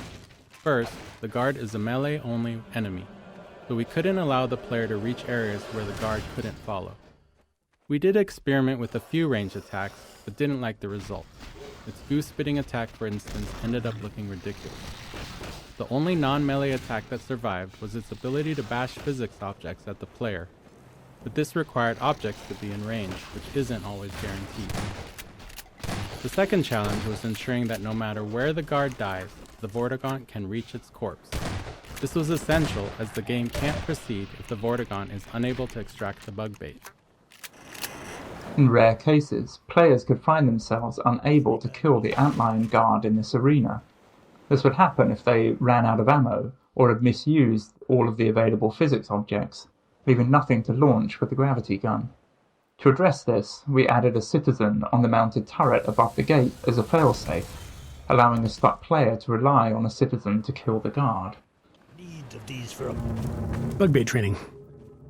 This clumsy bug bait training is where we landed, having run out of time, but needing players to understand the tool for Nova Prospect's design to work. Generally, we aim to add enough flavor and context to training so it doesn't feel like training. It feels like a natural part of discovering something new. Here, though, we didn't quite manage that. As obvious as it may seem, bug bait wasn't something players intuitively grasped. We're well into the game now, so players have plenty of experience dealing with enemies. Before we added any training, the first playtesters who collected bug bait entered the next level and instinctively shot the first antlion they saw, because that had been working up until then. Half-Life tends to encourage a shoot first, ask questions later approach. Similarly, when players reached Nova Prospect, they didn't think to throw bug bait at the Combine soldiers and instead relied on their usual weapons. So, we needed this training not only to show how bug bait works, but also to demonstrate that antlions would be close to the player without attacking. Thumper Final Stage. We liked the final stage of Thumpers, where their purpose is inverted. Now, instead of serving as a tool for safety, they act as a blocker for the player's antlion army. However, we probably should have incorporated more thorough Thumper training before this point. While it was acceptable for players to only partially understand Thumpers in the earlier coast levels, the stakes are higher now because players are also trying out bug bait for the first time. Players who don't realize that this first Thumper prevents their antlions from moving forward may misunderstand how bug bait works. If they throw bug bait at soldiers in the first bunker and no antlions arrive, they might conclude that bug bait is unreliable, or doesn't work as expected, and switch back to using their weapons instead. Assault on Nova Prospect. With an infinitely respawning antlion army on a coastline assaulting a fortified Combine base, it was hard not to try a Normandy-inspired level. Our initial prototype featured trenches leading up to Nova Prospect, with lethal machine guns forcing the player and their antlions to stay within the trenches to survive. It was thrilling to have machine gun fire and leaping antlions constantly passing above the trenches. Unfortunately, we couldn't make it work within our performance budget, and ultimately had to set it aside in favor of a completely different layout. However, the mounted guns remained, as their lethality proved useful in encouraging players to rely on their antlions. Nova Prospect Yard. The combat throughout the Nova Prospect Yard was largely inspired by our early observations of antlions fighting Combine soldiers. The antlions' high mobility and melee attacks paired well with the soldiers' range lethality and vulnerability up close. Antlions look great under fire, with particle effects flying everywhere, and when they finally reach a soldier, the resulting ragdoll effect is incredibly satisfying. Magic Wall. Like many of our combat arenas, we needed a gate of some kind to prevent players from moving on before they finished this fight.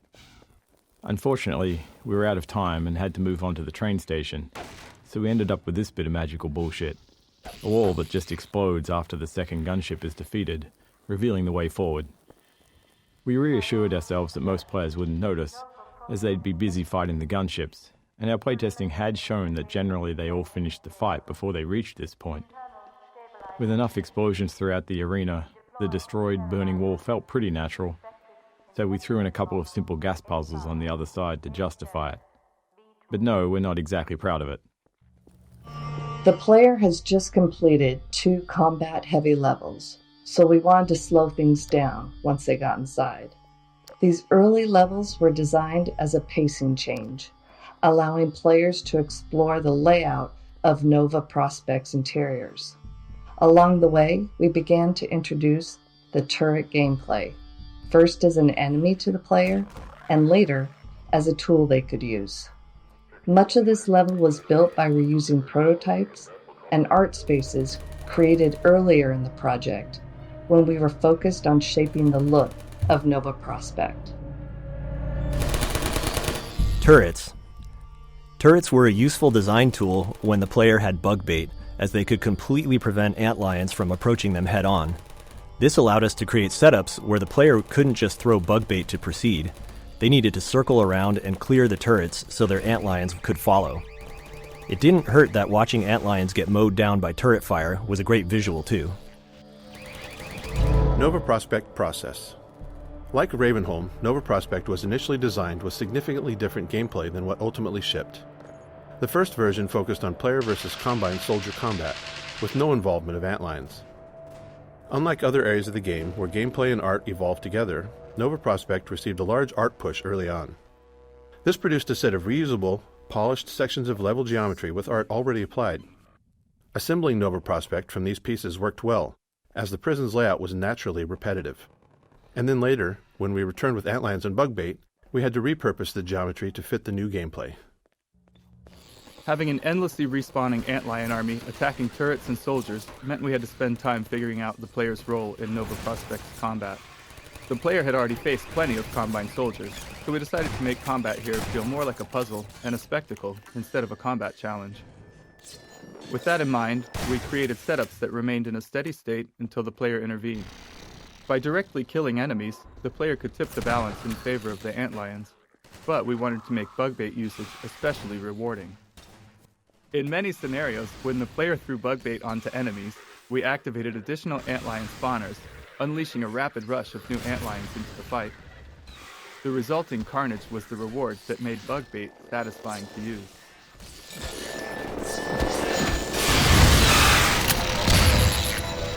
Ragdoll Vortigaunt.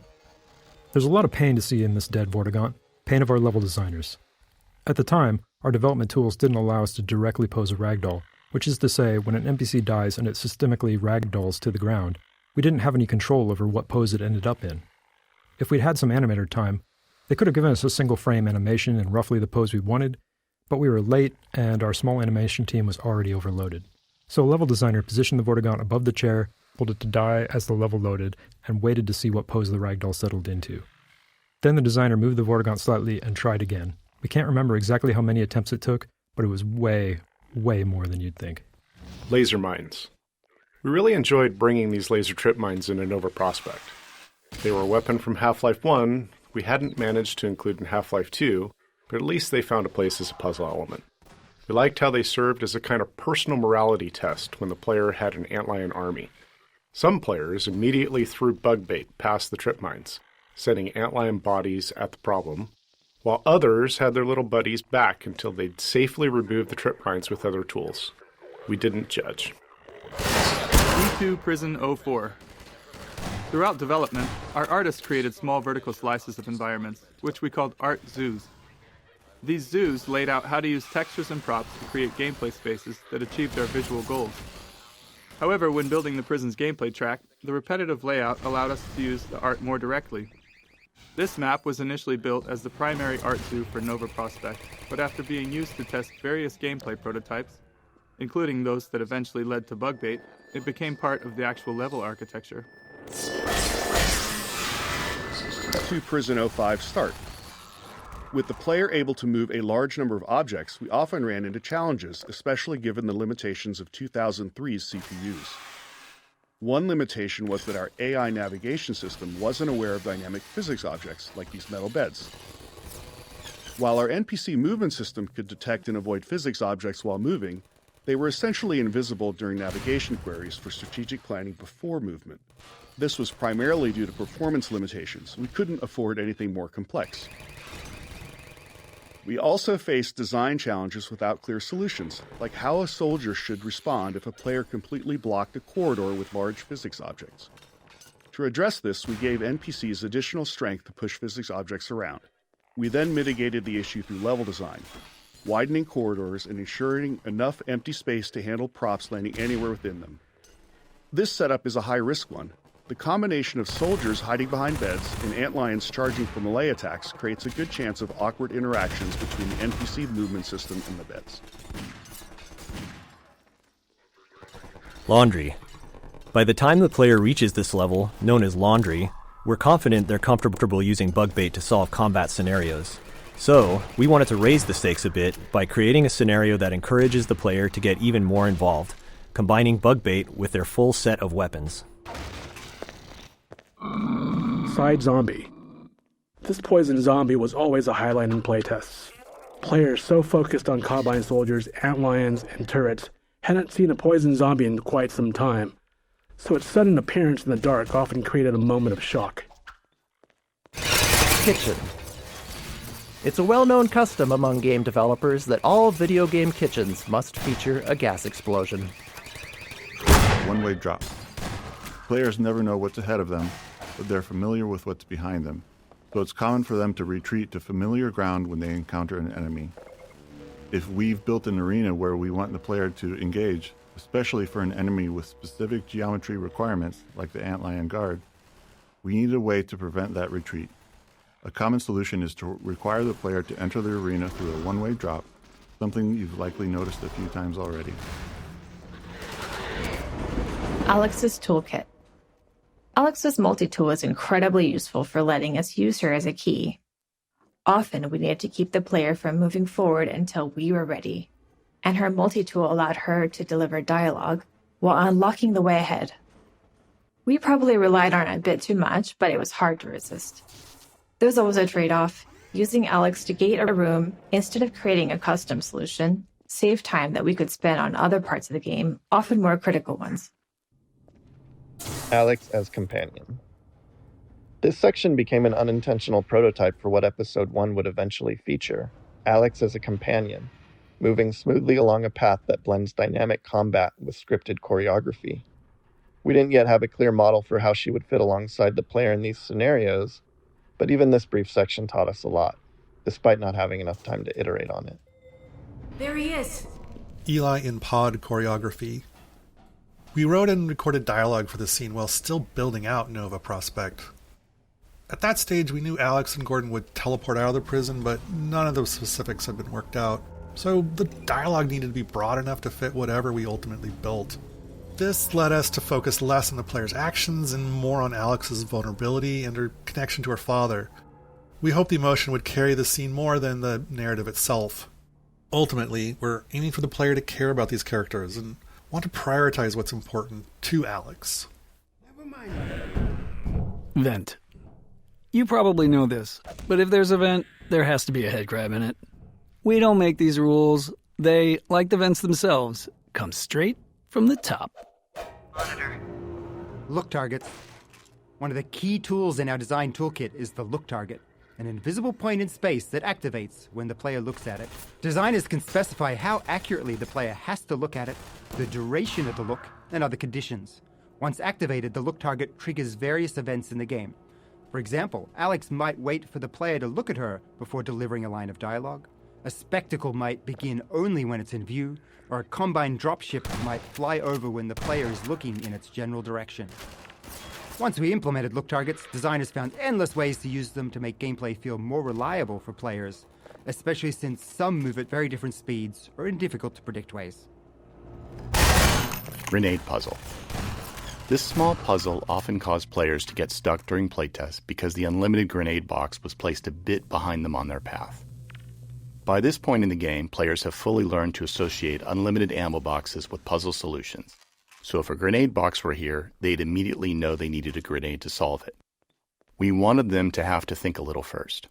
Eventually, we added a subtle hint by making grenades visible on the desk through a window, just to remind players they're available. They also helped uncover a bug in a playtest when a player approached to look more closely and ended up collecting the grenade through the glass. Access. Mossman's betrayal. Our original plan for Judith Mossman's arc was for her to betray the player around this point. But by the time we reached the scene, having developed other parts of the game, we felt she was more likely just trying to protect Eli. We envisioned her reconsidering, realizing she couldn't actually betray Gordon.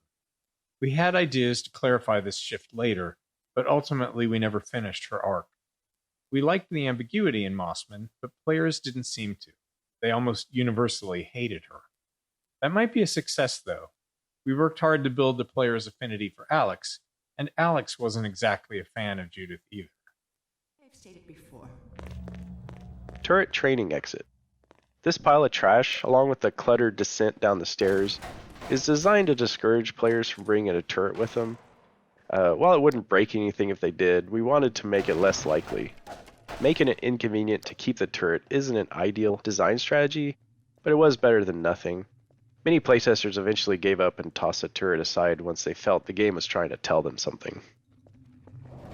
Final turret arena.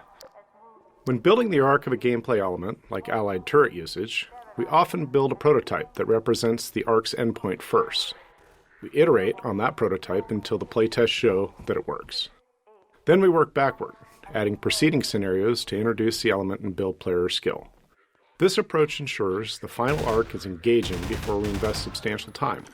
It also means that, by the time we create training scenarios, we've observed enough playtests to know which skills need guidance and which players will grasp naturally. The final turret scenario was our goal, emphasizing the player's defense against enemies from multiple directions, requiring dynamic turret placement and recovery. Allied turrets balancing. Balancing this fight around the allied turrets was challenging. The turrets are the novel element here, so if players ignore them, the gameplay feels redundant, because so much of it is similar to what's come before. We wanted to require turret usage and reward strategic placement, but it was highly binary. Perfect placement made a fight easy, while poor placement made it very difficult. Tuning and custom soldier AI logic helped. Soldiers became better at toppling turrets by throwing grenades or flanking to knock them down. These changes made the fight less about a perfect setup and more about actively maintaining turrets, as any setup will be disrupted at some point. Playtests vary wildly, with some players finding it too hard and others calling it their favorite fight. Running out of time, we ultimately made it a bit easier and shipped it, though we were unsatisfied with the final balance. Flares. This section is a nice counterpoint to the previous turret segment in terms of production and cost and iteration. Built very late, it came together quickly as the AI for Alex and the Carbine Soldier was already mature. We liked the darkness and flares and filed it away as something explored further. Later, we revisited it when planning the dark sections in Episode 1. There she is. Leave it Meeting Mossman. Reuniting the player and Alex with Mossman after the betrayal scene was tricky. As many players felt, they should shoot Mossman on sight. We couldn't allow this, as we didn't have time to develop alternate story branches. However, we also didn't want to highlight that we were preventing this choice, so we aimed to reduce the likelihood of players trying it. The bulletproof glass here buys time for dialogue between Alex and Mossman, during which it becomes clear that Alex doesn't think shooting Mossman is the right thing to do. Mossman and Eli. This choreo scene required significant iteration. We wanted to deliver a plot twist in the middle of the scene while keeping player control unrestricted. It required a delicate balance to make that twist clear, yet still make sure that it was uninterruptible. If players followed Alex to the console, they needed to understand what was happening when they turned around. If they stayed back and watched Mossman, they needed to understand what was happening without feeling it was something that they should try to prevent. It required extensive tuning and playtesting to get the timing right, but ultimately, we employed a combination of distraction, delivering the crucial moment quickly, and then finally delivering an explanation after the event. Dog combat. Dog is a really fun character, and we were always looking for ways to include him in combat alongside the player. However, getting the right scale of combat for him, meaning the appropriate environment, new enemy AI, and potentially even new enemies, quickly fell beyond the project's scope. To create a combat scenario that did justice to Dog and could stand up against the rest of the game, it almost felt like we'd be building a new game inside of the game. We knew he couldn't just run over to a soldier and throw a punch. He'd feel less impressive, without any sense of awe. He needed bigger threats to match his scale, along with interesting ways to interact with him.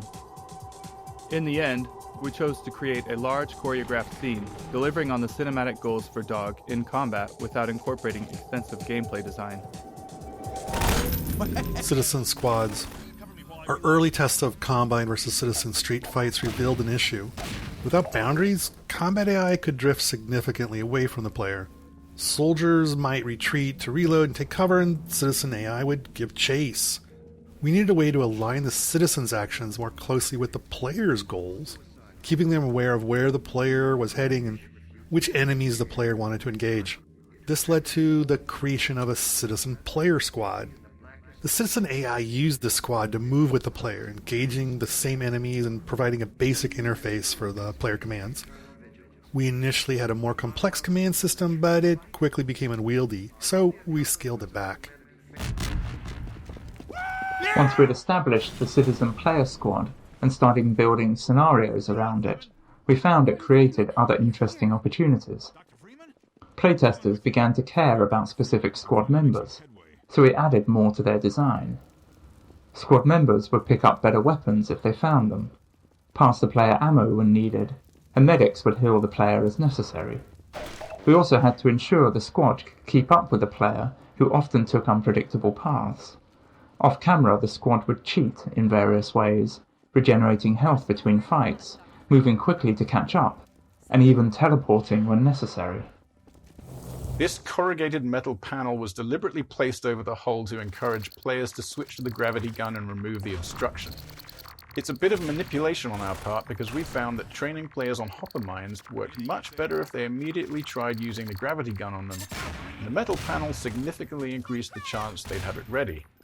We placed multiple mines in the hull so players would have several opportunities to interact with them, increasing the chances they'd discover alternative ways of disposing of them. Furthermore, this is the first time we're doing training while the player has a whole squad of citizens with them, so we took advantage of that opportunity to include some dialogue lines concerning the hopper mines as well. I'm with you! AI behaviors. One piece of AI technology we developed for Half-Life 2 was the behavior system.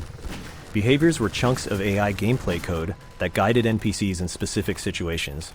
For example, we had a lead behavior that enabled an NPC to guide the player, and a follow behavior, allowing an NPC to follow the player or another NPC. Behaviors worked alongside the NPC's base actions, so a medic squad mate using the follow behavior to keep up with the player would still know how to fire at enemies, or dodge grenades, or offer a medkit. Assault behavior. The most complex behavior we built for Half-Life 2 was the assault behavior, which is used throughout this section of the game. It allowed level designers to set up combat scenarios with combined soldiers and citizens, establishing battle lines between them and controlling how those battles played out based on the player's action. NPCs involved in an assault would try to find smart firing positions and use cover based on the battle line's location. As the player advanced down a street, they might push the battle line forward, causing allied citizens to advance while enemy soldiers fell back. Alternatively, a player might need to knock over some combine turrets or take out a soldier behind a barricade to move the battle line forward. Cities. One of the trickier challenges in this section was figuring out how to give the player the sense of being in a sprawling city, when our performance budgets wouldn't allow us to render anything like one. This led us to focusing on tightly packed tenements, underground garages, subway tunnels, culverts, and the like. All places that are in cities, but generally prevent being able to see the horizon. We then supplemented that style of level design with vista locations, where the whole space is dedicated to providing an expansive view to the player. In those, we could devote our entire performance budget to the view, and not have to save any of it for enemy AI or combat. We used a lot of small tricks and built various features to give players the impression of a city at war, with much of the work aimed at providing glimpses of skirmishes or the sounds of distant fighting. Look targets help make something happen every time a player looked through a window, while tools like tracer markers allow designers to create fake tracer fire between 2 points. Paired with audio tools, this made it seem like 2 groups of enemies were exchanging fire without the need to run any AI. We also developed small storylines for groups of citizens the player would glimpse multiple times while progressing through a level. All these moments were fine-tuned through playtests to ensure as many players as possible would experience them. Triangle Plaza. This plaza battle was a complex setup using the assault behavior with 2 converging battle lines, 1 for each force field. As the soldiers enter from behind the fields, their battle lines prevent them from individually rushing into the plaza. As the fight escalates and the soldiers build up, the battle lines start to move towards the center of the plaza, which will cause the soldiers to overwhelm the player if they're not repelled. Manhack tunnels. When developing the AI behavior for an NPC, we found it useful for the AI programmer to have a test map in which to experiment. That map would often evolve into an environment specifically designed to showcase the NPC's unique capabilities. Later, when the AI was ready for use by level designers, the test map served as a valuable point of reference. Without it, designers could accidentally build scenarios that made an otherwise interesting AI less engaging. In some cases, we were able to incorporate these test maps directly into the game. This small section, for instance, started as the tunnels used to develop the Manhack's AI.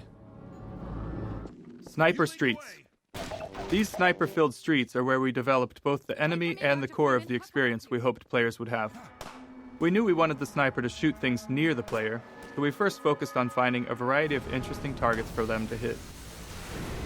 We found it worked well if we used the player's view as a factor in selecting objects. The sniper's always-on laser sight meant that players had a constant indicator of the sniper's attention, so having it drift to a target that the player was looking at felt really responsive and provided great moments of tension. Sniper Streets 2. Bullets in Half-Life 2 don't actually follow a flight path. They arrive at their target instantly. But for the sniper, with its slow rate of fire and the player's close attention to every shot, we wanted to simulate bullet travel. This approach also worked better with laser sight, where the sight flicks off and the bullet lands shortly after, depending on the distance to the sniper. However, this change introduced a new issue. We didn't want players to just sprint down the streets to evade shots, so the sniper had to lead a moving target, predicting where the bullet should hit. Predicting the player's future position was tricky, as players can change direction much faster than would be possible in the real world. So we added extra checks to catch behaviors like players quickly tapping left and right as they ran.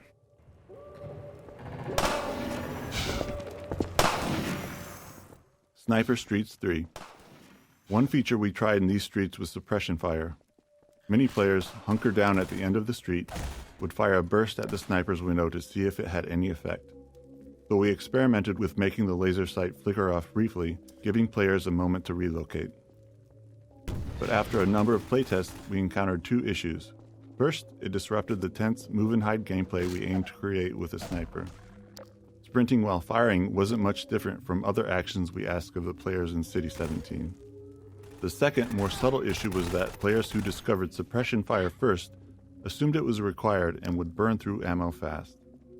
If they ran out halfway through, they'd often give up, thinking they'd failed. If they made it, they'd frequently be left with no ammo. On the other hand, players who completed the scenario by stealth used almost no ammo at all. This resource gap between approaches made it near impossible to balance ammo for the sections that followed, so it didn't make it into the final game. Bank roof mortar. By the time we'd built the level track up to this point, it was obvious that it'd be fun for the player to get to use the mortar. I suppose that's the type of thing that should have occurred to us earlier. Do you think anyone will want to launch the explosives into the sky and have them drop down onto the bad guys? Yeah, I think so too. Anyway, Players have spent all this time on the receiving end of it, so it would have been a nice reward to get to serve the Combine some of their own medicine. But as soon as we started to think about it, we realized how much work there'd be. Which, to be fair, is a thought you have every single day when you set out to make a video game. The mortar would need animations and effects now that the player is next to it, and there'd be a fair bit of work to implement a nice escalation of enemies down in the plaza to use it on. But even more fundamentally, we had no interface for a weapon this unique. How would players aim and fire it? It's hard to feel good about spending lots of time on a single moment in the game, so we decided our efforts were better spent elsewhere and moved on. Sorry. Perhaps we'll solve the design conundrum of the mortar in a future installment of the Half-Life series. Strider. This area in front of the bank was where we figured out the Strider. When we first saw the concept art for it, we knew we wanted to get it into the game, but there were a ton of questions about how it would practically work. We'd never moved something that size through our game world, and at that scale, it needed to be dangerous, but how would players actually fight it? As with all of our enemies, there was always a question of how we'd get gameplay out of it. What kind of tools would level designers need to build scenarios with it? These were the kinds of questions we set out to answer in our experiments in this map. Strider 2. Iterating on the Strider here finally gave us an experience we were happy with, as players needed to dash from cover to cover, avoiding its fire while hunting for rockets. We wanted players to feel like they were diving into cover at the last second, so we tuned the Strider's stitching gunfire pattern to telegraph impending danger. We also built a system of tracks for the Strider to follow, allowing it to dynamically switch between them to pursue the player or establish line of sight. This setup enabled level designers to carefully align Strider tracks with player cover for a balanced experience. The Strider's leg positioning was driven entirely by code, and its unpredictable movements meant we often had to fine-tune things to ensure it reliably kicked a car or troop container when needed. Perf Arena. This arena came with a major challenge: performance. Its size and the combined Strider and Citizen AI pushed our limits here. When we ported Half-Life 2 to the Xbox, this arena couldn't ship without some design adjustments. Preserving the original intent and delivering the same player experience with fewer tools and space was a tricky balance. Wait for me, Doctor! Strider 4. While this map was the production map built for the Strider, we still had an original development map for testing its AI. We've always found a lot of value in having a solid test map for an AI, as it allows us to quickly try out new gameplay ideas and tune them easily. If there are bugs or design issues, we can isolate and iterate on them faster. Once the AI features are working well, we transplant them into the production maps for level designers to work with. The Strider's test map included rough outlines of ruined buildings with infinite citizen spawners at various locations and heights to provide a constant stream of targets. This setup allowed us to refine the Strider's AI and stance changes to make it interesting and engaging, even to just sit back and watch it in action. Space reuse. Returning to this space brought multiple advantages. First, the obvious one. Production costs for new areas are always high, so if we could add more gameplay to an existing area, it's a win. But for a hard fight like this one, where the player faces multiple Striders, reuse has extra benefits. Since players have been through it before, they already have a sense of the arena layout. This time they're moving back to front, but the path largely follows their original route. This familiarity is useful when players need to move forward to grab resources for the fight. City 17's war-torn state also gave us the flexibility to adjust cover and add smaller obstacles along the path, keeping the environment dynamic and surprising. Citadel Steep Landing. The Citadel was built very late in development, and initially we had no clear vision for its gameplay. This isn't uncommon. While game design usually drives our process, big creative choices we make early on, such as the existence of the Combined Citadel, need specific design work done to fit into the final product. After the previous chapter's climactic battle, we thought a different tone for the finale here in the Citadel would feel more rewarding. Even if we wanted to raise the stakes, creating new mechanics and NPCs was too risky this late. Our first plan was to make it a passive narrative spectacle, a train ride through the heart of the Combine war machine, ending in Breen's office. But after we developed that plan, we spent a few days prototyping super gravity gun mechanics, thinking that at the game's end, we could fulfill players' wishes by making them all-powerful, without disrupting the game design's overall balance. The results were immediately promising, leading to a quick redesign to incorporate the supergravity gun. Rather than traditional endgame challenges, we wanted the player to feel godlike, grabbing enemies at will, ripping consoles off walls. In the end, the Citadel blends these two concepts, alternating between spectacle and unleashed power. Citadel entrance. We built the route into the Citadel backwards. The interior geometry was created as an art prototype to perfect the look. We knew you were coming from the sewer pipe in our Street War map and had to create a section of slides and jumps into the Citadel entrance to connect them. Light map pass. The Citadel interior is relatively simple geometrically, but the combined metal material and the dramatic lighting help sell the immensity of the structure. Light map resolution was increased on important, interesting surfaces and reduced on ones that were fully shadowed or distant. Also, due to the large size of the Citadel spaces, unnecessarily large light map surfaces had a significant performance cost. Near the end of the development, there was a large pass done throughout the Citadel levels to optimize these values for visual interest and performance. This was made easier by a new feature added to the Hammer level editor that would display surfaces with their Luxel density. Weapon strip. Once we introduced the supergravity gun, we really didn't want players returning to their conventional weapons, so we did the only rational thing. We disintegrated them. It helps to have an inscrutable supernatural enemy like the Combine as the antagonist of your game, because it stands to reason that they could simply just have a disintegrator. Why not? And if, for some reason, we had needed you to have your loadout back in the middle of the level, wouldn't you know it, they also have a reintegrator. Oh, this is Supergravity Origins. By this point in development, we were confident in the design of the gravity gun. We wanted to give the player a taste of feeling omnipotent, and set to work on making a supercharged version. It didn't take long, truly maybe a day of prototyping, before we had something that we liked and it became the core of the gameplay of the Citadel. With our physics engine complete, we were free to find new and exciting ways to push it past its previous limits and yield whatever fun results came of it. Our prototype object, an ultra-heavy watermelon that weighed hundreds of pounds in our physics sim, ultimately became the Combine balls you experience in the game. Dissolved weapons. All the Combine's weapons were set to dissolve after the Combine soldier was ragdolled with a gravity gun for two reasons. One, so players wouldn't pick them up and use them, but also to improve the performance in these maps.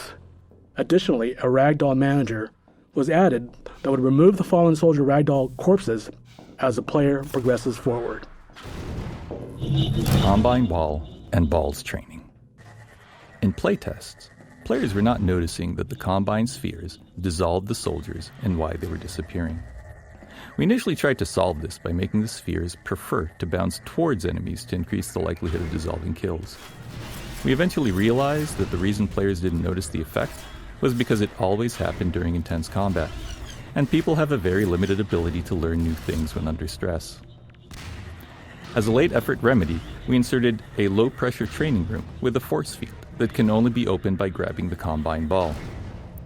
This setup was added specifically to train how Combine balls work to deactivate force fields, and that punting it at the soldier would dissolve them. Even then, in the playtests, it was only moderately successful. Despite our efforts, some of the players still struggled to perceive the dissolving effects of the projectiles.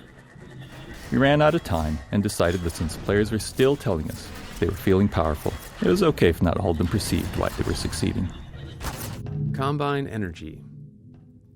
What started life as a watermelon in prototype form ended up turning into an energy ball after the sounds made for its impact and explosion sounded less like produce and more like what we have here in the game. Once we started iterating on levels that weren't watermelon-based, we realized we could use the energy ball not just as a fun way to kill soldiers, but also as a puzzle element for powering up and down various equipment. At a significantly later point in development, we were not liking the AR-2 altfire we had at the time, and since the team liked the Combine ball, we ended up incorporating it right into the AR-2 altfire. We always look back and are surprised at how the things we were working on independently of one another in the game come together late to solve problems. Green monologue. Creative work is never done in a vacuum, as we're all inspired by other things. Green's monologue that appears on the Citadel monitors here got some inspiration from an earlier game we all love, Thief 2. in which the antagonist taunts the player while they're sneaking around. The execution is quite different, but the core inspiration is there.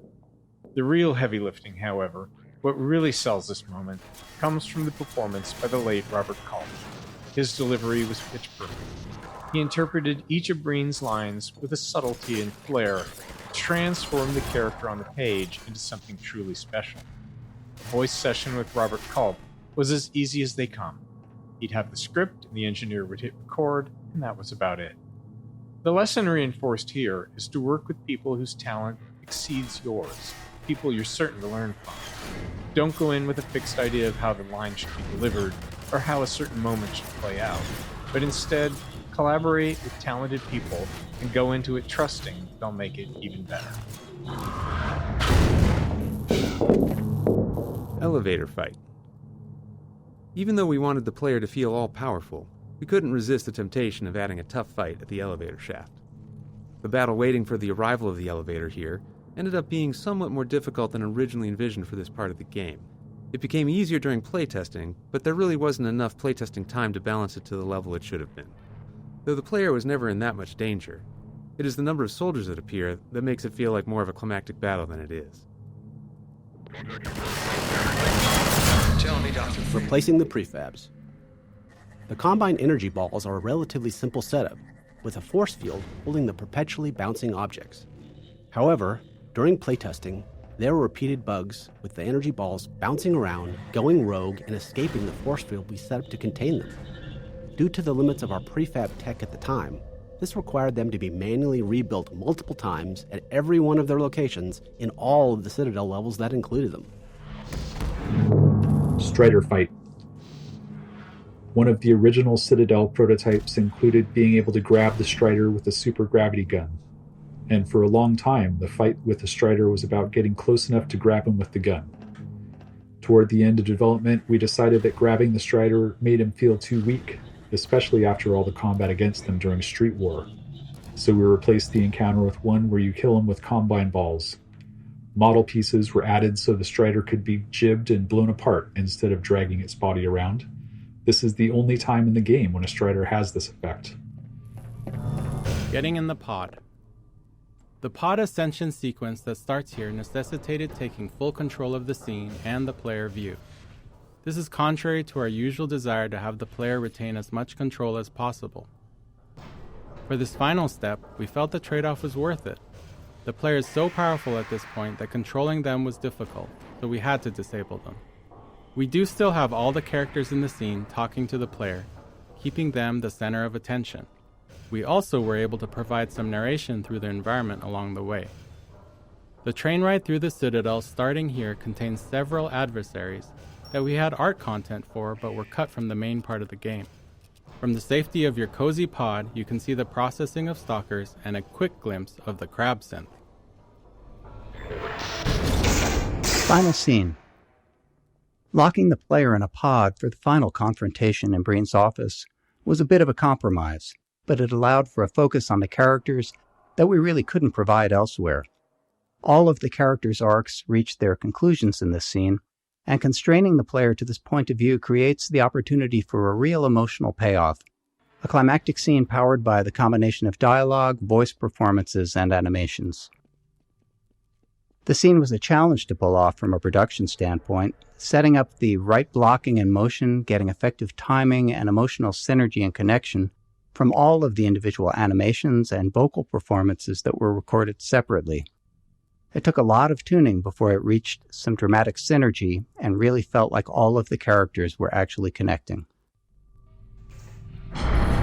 Endgame Scramble. There was originally a significantly larger choreography scene slated for the end of the game. However, the choreo team was very busy with the huge amount of storytelling work remaining throughout the game. To take some of the work off their plate, the Citadel Gameplay Cabal was asked to instead create a gameplay challenge to wrap up the game. It could be a puzzle, combat, anything. The resulting Breen boss battle leveraged existing super gravity gun game mechanics and a small amount of custom choreography to create a finished product in a very short amount of time. Combine portal effects. A key part of our development process is the way that any team member can contribute their skills to any part of the game. Once the final battle gameplay was solid, artists and visual effects programmers helped elevate the presentation of the portal to the Combine homeworld and the stop time effect at the very end of the game. A refractive shader similar to what we use for water was used for the Combine portal effect.